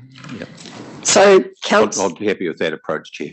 Okay, so councillors, the chairman has moved that recommendation. It's been seconded by Councillor McMillan. Is there further debate and discussion? There is none. Madam Chair, I'll go with the resolution, but I just wanted, you mentioned endemic for Southeast Asia. How do they deal with it? It must be overpopulating their waters. What do they do with it? Probably eat it. Yeah, I think so. Just eat it, probably. For you, Chair, probably like most places where you've got endemic wildlife, they're not a problem because they're coexisting with the flora and fauna in and around them, and they're just part of that ecosystem. Okay, it's been moved and seconded. No further debate, discussion, questions. I'm going to put it. All those in favour, aye. Against, and carried. Well done. Thanks. Thank you. Fantastic. We're now moving on to Julie and Lisa, our national policy statement for Indigenous biodiversity. Yet another national policy direction coming our way. It's here, it's landed. Do you have a presentation? Can we take the report as read? I do have a presentation, but it's only 2 slides. Excellent. So as we know, the NPS for IB has arrived last month and it came into effect last Friday, which means for consenting and some processes, it's got immediate effect, but for there's a staged implementation for other aspects, including plan changes and changes to the regional policy statement. We also have to develop a regional biodiversity strategy, and we have to develop a regional monitoring plan. Some key aspects is the overall objective is at the very least we have no more loss of Indigenous biodiversity, the starting date being last Friday when it came into effect. The scope is limited to terrestrial because there's NPSs for freshwater and coastal. Local authorities and tangata whenua need to work in partnership for every step of the process of what has been of high interest is the SNA process. That is a TA authority responsibility along with identification of taonga. We as Regional Council are responsible for identifying specified highly mobile fauna. Similar to the freshwater, you'll be familiar with the effects management hierarchy. So that follows the avoid, mitigate, remedy, offset, compensate. I might have got the last 2 in the wrong order. We have to recognise the effects of Indigenous biodiversity with climate change. And I'll just go to the next slide, which is the staged implementation that I talked about. So I suppose the bulk of the work will be what's plan changes, what we need to implement through our own plans and the regional biodiversity strategy. But they both have longer timeframes, but some work, I suppose, needs to start now.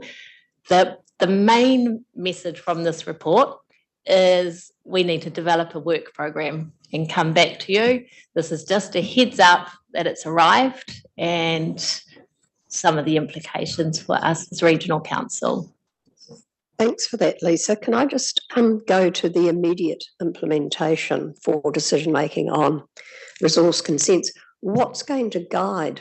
What's the guiding framework by which our consent staff will make decisions?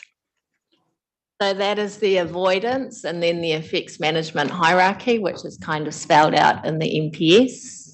Okay, thank you. Questions, Councillor Nees and Councillor Eaty, Chairman. We have large areas of the Bay of Plenty under DOC's ownership and management, and forgive me, but I don't think they do a particularly good job at managing their own biodiversity. So what does this NPS mean for them? Does it mean that we have to have surveillance over their estates, or will they do that?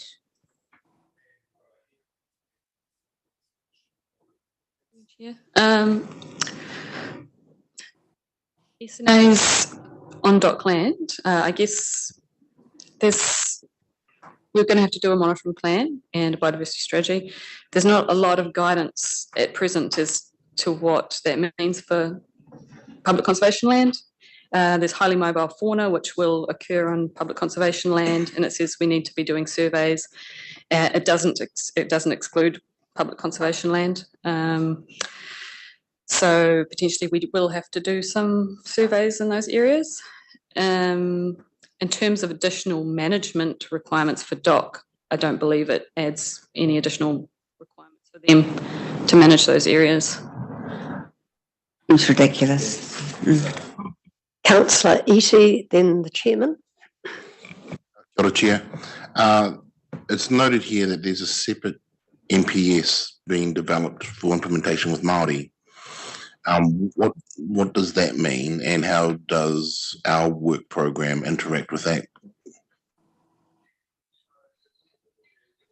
I think we're talking about the implementation guide, which is still being developed, and I'm not sure what the interface is at the moment. We haven't seen it, so it's kind of a watching brief as that guidance comes out. Mr. Chairman, then Councillor Scott.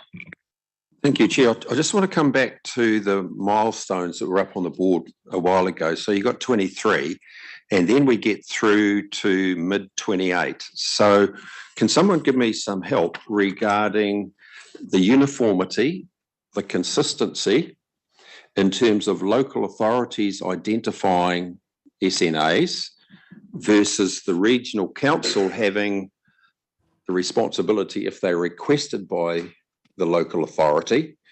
Because I think there needs, despite localism, I think there needs to be some uniformity in terms of approach, and having, in our case, 6 TLAs doing this, all being a little bit different, as opposed to having the regional council setting the framework or the guidelines. I mean, can you give us some help in terms of how this is actually going to be implemented? Chair. Well, Bay Plenty's in quite a good position in that each of our district councils have mapped SNAs. All except Opotiki District Council have SNAs already listed in their district plans, and Opotiki Regional Council has actually paid for mapping to be done. It just hasn't been incorporated into the plan as yet. There is a variation in how comprehensive some of that mapping is, but on the whole, it's pretty good. I don't think that the criteria that's in the NPSIB is very different to what's already in our plan. But yes, it would be good to bring all the councils up to the same standard, and we could play a part in that. Scott. Yeah, I'm just reflecting on what Councillor Nees, the question that she raised, and on our ability to service those sort of large tracts of areas, and whether it was possible to expect DOC to do their bit and report their surveys to us to save us the resources that will be quite extensive, rather than us doing their work for them. Is that able, or is that are we directed as part of the NPS?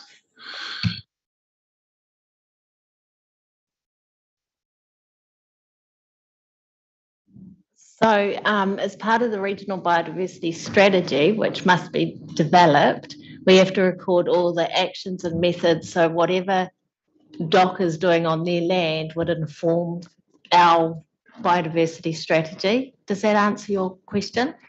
Yeah, what may do. So can we accept that they are doing what they're doing, and therefore we don't start doing their work for them, because that's a cost to us that they're not, obviously they're not paying rates. So if we can concentrate on our knitting and rely on their ability to do their job, then we can achieve our strategy. If I can try to help there, Councillor Scott. This is a little bit new for the regional sector as a whole, being asked particularly to look at highly mobile fauna. Traditionally, I think, and correct me if I'm wrong, Shay, but traditionally I think the RMA was structured in the way that councils looked at the habitat, but the actual species themselves was a DOC area. So this is sort of going into new territory, and I think it was only gazetted on Friday. So we've come to you as soon as we can because we wanted you to know about what we're now facing. It's a new NPS. But the sector, the biomanagers meeting on Friday, we discussed this at length. And it will be discussed again at the CEO's meeting on this Friday in terms of what advice does the sector, does Te Uru Kahika need to come together and provide so that we can deliver this consistently across New Zealand. And one of those areas is this highly mobile fauna, and what are the impacts on regional council budgets, for example, of having to do work on conservation land where previously it was not required. And it may be that I've already had suggestions that perhaps we can do this jointly with the Crown and with MFE in particular, who's released this NPS for us to deliver. So I think it's early days yet. You will have noticed that the timeframe is reasonably relaxed. I think the important thing for councillors to know as of today is that the strategy work will be delivered in partnership with Māori and TAs. So that's the important message from me for today, is we need to be open to having those conversations with our partners in TLAs and in iwi and Māori, and ask them, you know, what are their ambitions? What do they want to see out of this process? Because we've got plenty of time to develop this strategy, but we've got to do it together. This is one of the key messages. We can't just go out there as council staff and do what we think is right. We've got to do this together. And I would have thought DOC would be very much front and centre of that conversation.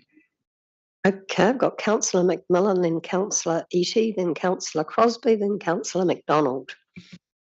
Thank you.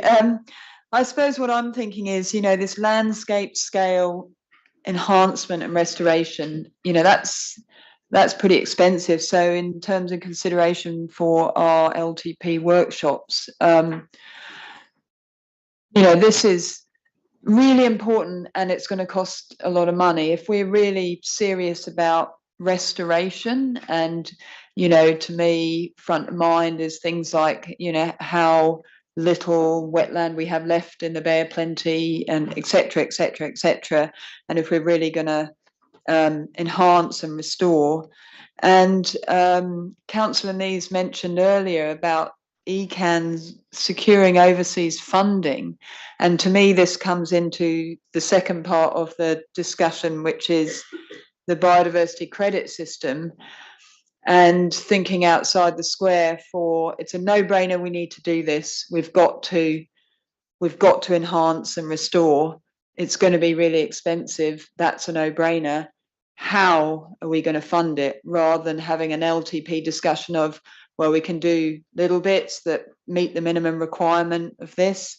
How can we really be leaders in this space, and how can we fund it? So I suppose it's not really, I mean, I don't know if you can answer that question. It's really just floating around in my head that this is key important work, and it's going to cost a lot of money, and we need to do it. I suppose my response to that is landscape scale, in my mind, would be things like the work that's commenced in the Kaimai Mamaku ranges and the Raukumaras. So that is proceeding well, but it is proceeding with government funding that arose out of COVID-19 and the Jobs for Nature project. So when that comes to a close, as we all know, that will be a tough conversation for everyone in the region, not just regional councils. So in terms of wetlands, yeah, I hadn't really turned my mind to that one, Councillor. So I think this is the purpose of the strategy process, though, is to have all partners in the room talk about funding, talk about possibilities, and then decide what the priorities are. In terms of our LTP, I don't think, given the timeframes, it's going to be a significant additional burden, but others may have a different view than that. Councillor Eatey, Crosbie, McDonald. Kia ora, Madam Chair. I just need to comment on how piecemeal and siloed all of these national policy statements and how we approach this work, expecting us to go out to iwi again to engage on another piece of work that, in my head, I go, we're talking about the fresh water now. We're going to go and talk to them about terrestrial biodiversity, and then freshwater biodiversity, and then coastal biodiversity. Like, we're just being set up to be bashed. And if we just continue to just go, oh, well, this is our job, and we just go, like, our credibility in terms of the partnerships we're trying to build with Māori out there is just mud. I mean, I've gone out and done freshwater engagement recently, and we're getting smashed as it is. So they're just going to go, what are you guys up to? Because all of these issues are so intersecting. It just seems nuts. So that's my comment, Madam Chair. Quote of the day, it just seems nuts. I hope you got that one, Jenny. Okay, so Councillor Crosbie, Councillor McDonald. Thank you. Just quickly, just have I read this right? You know, once this is it's implemented, you know, there's mapping done.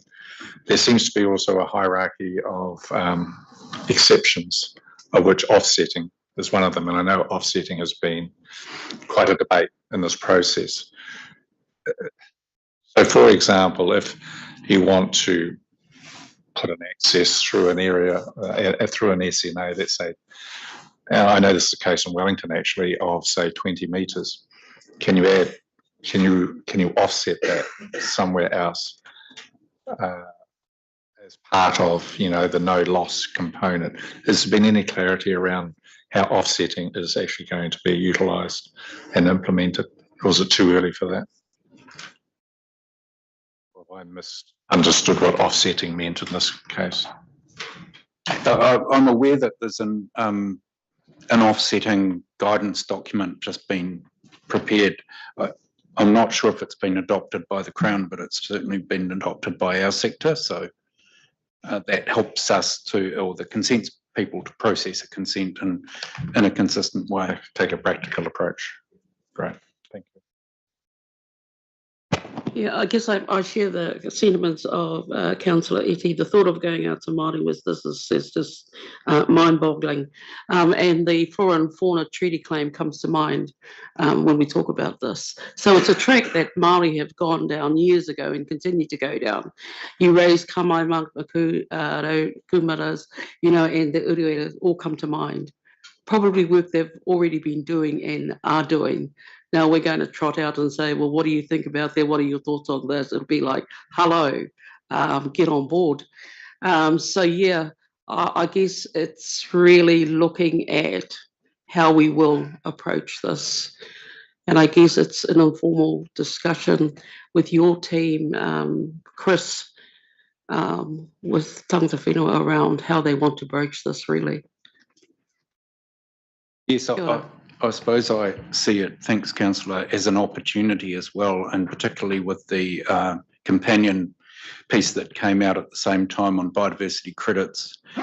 You know, there is a conversation needed, a big conversation about funding for biodiversity work and freshwater work in New Zealand and the environment in general. So, but with Jobs for Nature funding coming to an end, you know, people will be looking for, so what's next for the Raukimaras, for example, or the Kaimaras. And I think that strategy process will be hopefully a positive way to have that conversation. I certainly take on board your comments and Councillor Eti's comments that we don't want to be burdening our iwi partners with extra work for no benefit. There's got to be something for everyone in this, otherwise it's a waste of our time. Move receipt of the report. Do I have a seconder? Councillor McMillan, if further debate, discussion, there being none, I'll put it. All those in favour are against, carried. Thank you. Right, moving on to the Eastern Bay of Plenty Spatial Plan. Now, I have a very important question to ask at the start of this. Oh, that looked like a tango, didn't it? Or a waltz. Do we pronounce your name Anton or Antoine? Oh my goodness, I didn't think we were going to start with that question. My name is Antoine. Antoine. Yes, but only my father and my family can pronounce my name, or the rest of the family come up with all sorts of variations. We'll give it our best shot, Antoine. So welcome to you and Samantha. Thank you for your report. Do you have a presentation? Because we're going to take the report as read. We don't have any presentation for today, but perhaps some preliminary comments. Lovely, thank you. One is that no decision is required at this stage. It's an update.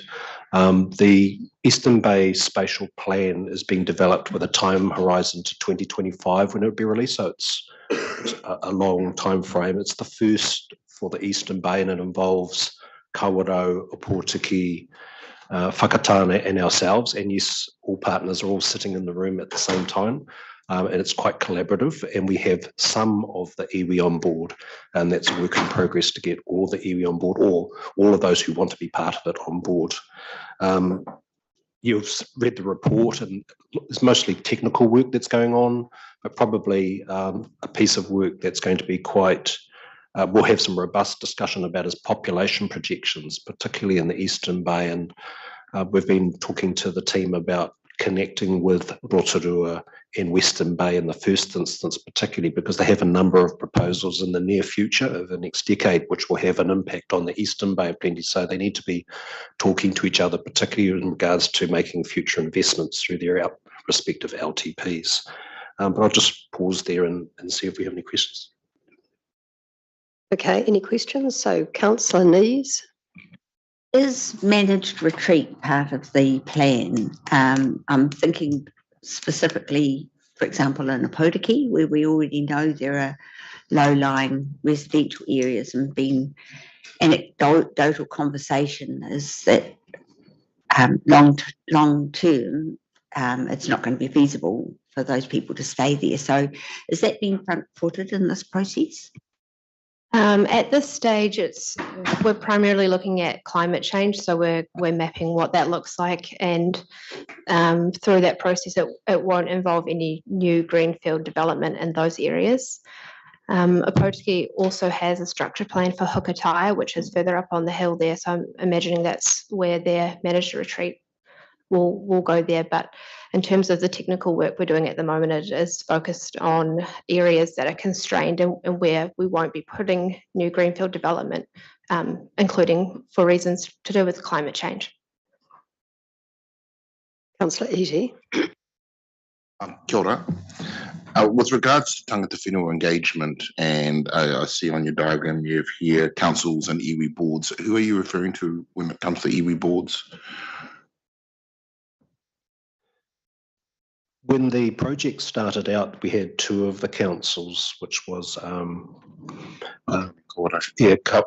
So the iwi were those iwi which within those districts, and it's been extended out into Opotiki, into the Eastern Bay, wider Eastern Bay. So it's included a greater number of iwi. So we've got a small dedicated team who are engaging with each of the iwi to let them know what this process is about, whether they want to be included, and if they are, how.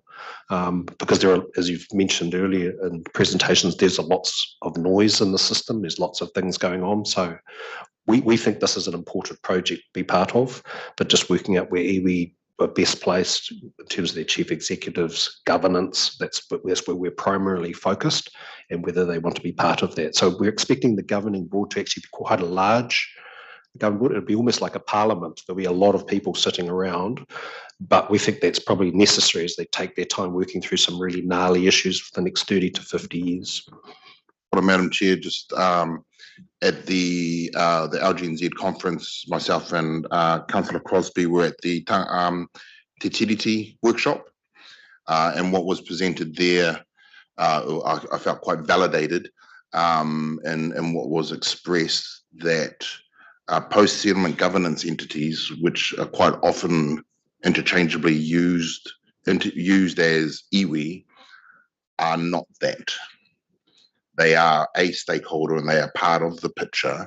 And I just want to be clear that staff are aware as we go through this process that there needs to be engagement. I understand we have the most hapu of any council in the country, but where it works, it works. And if we can have a one-stop shop and all of the hapu are behind that post-settlement entity and they're representing, that's fantastic. But if there are cases, and there are cases in our region, where there are collectors of hapu who aren't spoken on behalf of by the post-settlement entity, then we need to account for that, because they are tangata whenua, they are mana whenua.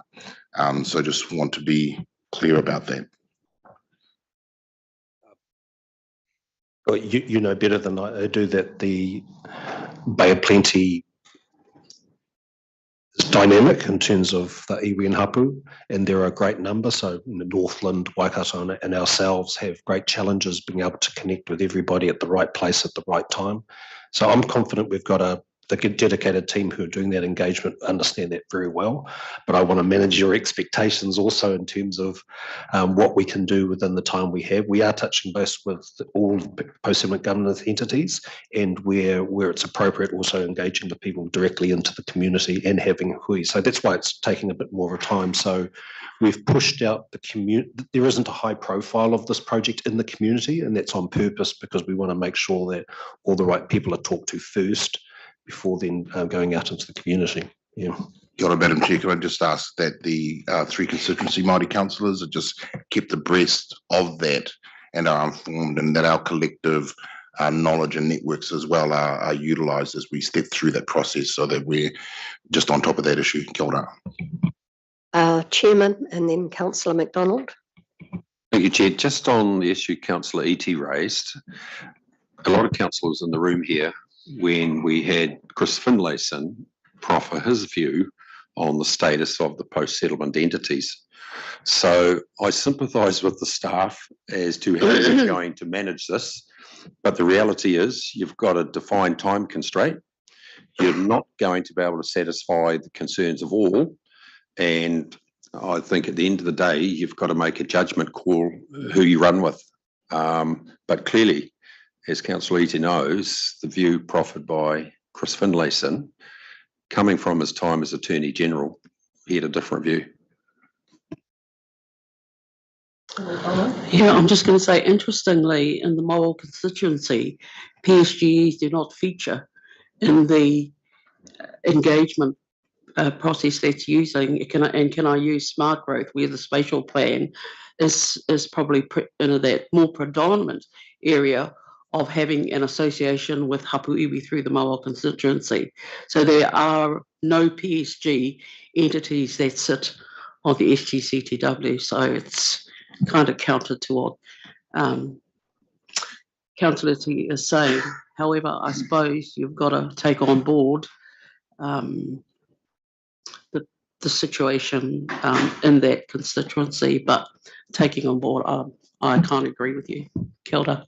I think it's one of those situations, it's an and. It's not a, are we going to talk to these people or are we going to talk to those people? It's an and there's a balance between best efforts to talk to everyone who needs to be talked to at the right place at the right time, and a bit of pragmatism. Okay, we've done enough, we've got enough confidence, let's move. And as people move forward, there's enough confidence, people go, oh yes, that looks good, we're going to jump on board, or no, we've got better things to do. Yeah. Councillor White. Got a few, Madam Chair.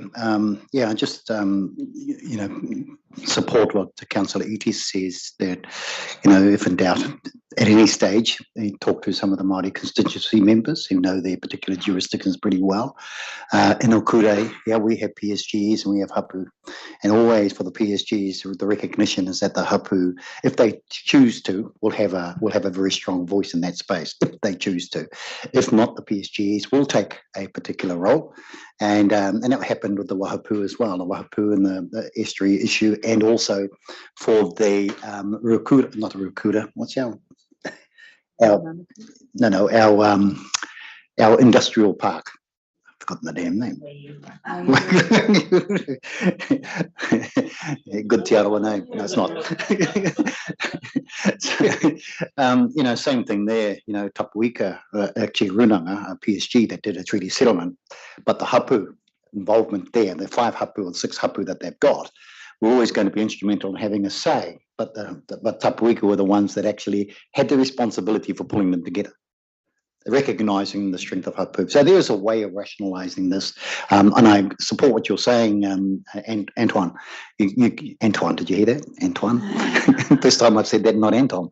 But anyway, but look, the reality is that you've got a job to do. But as Toi said, Councillor Iti said, just have a chat to the particular constituency councillors, let them know, and they can help rationalise things for you, not make it difficult. Councillor Campbell. Thank you, Chair. Antoine, thank you very much.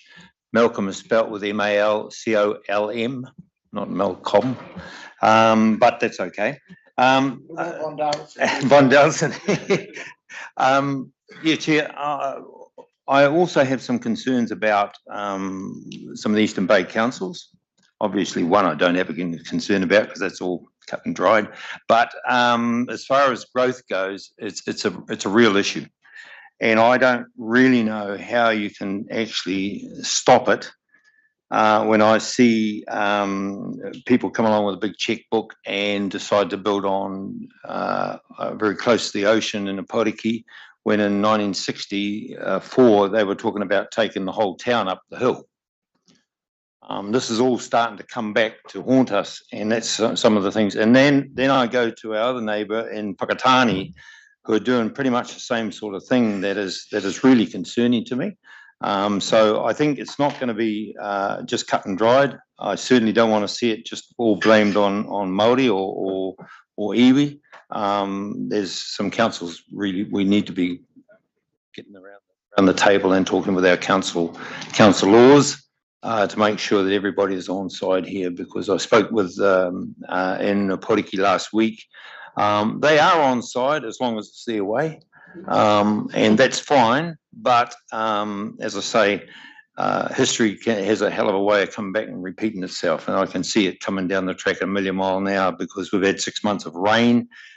We have never seen unprecedented water tables like they are, and so yeah. But growth is part of our life now, and how do you stop it? Goodness gracious! And I can see. It's not going to be quite as the traffic problem is not going to be quite as bad in the east as it is in the west at present, but nonetheless, I can see it's going to be an uphill battle. Thank you. Thank you, Antoine. I'm not sure there was a question for me there. No,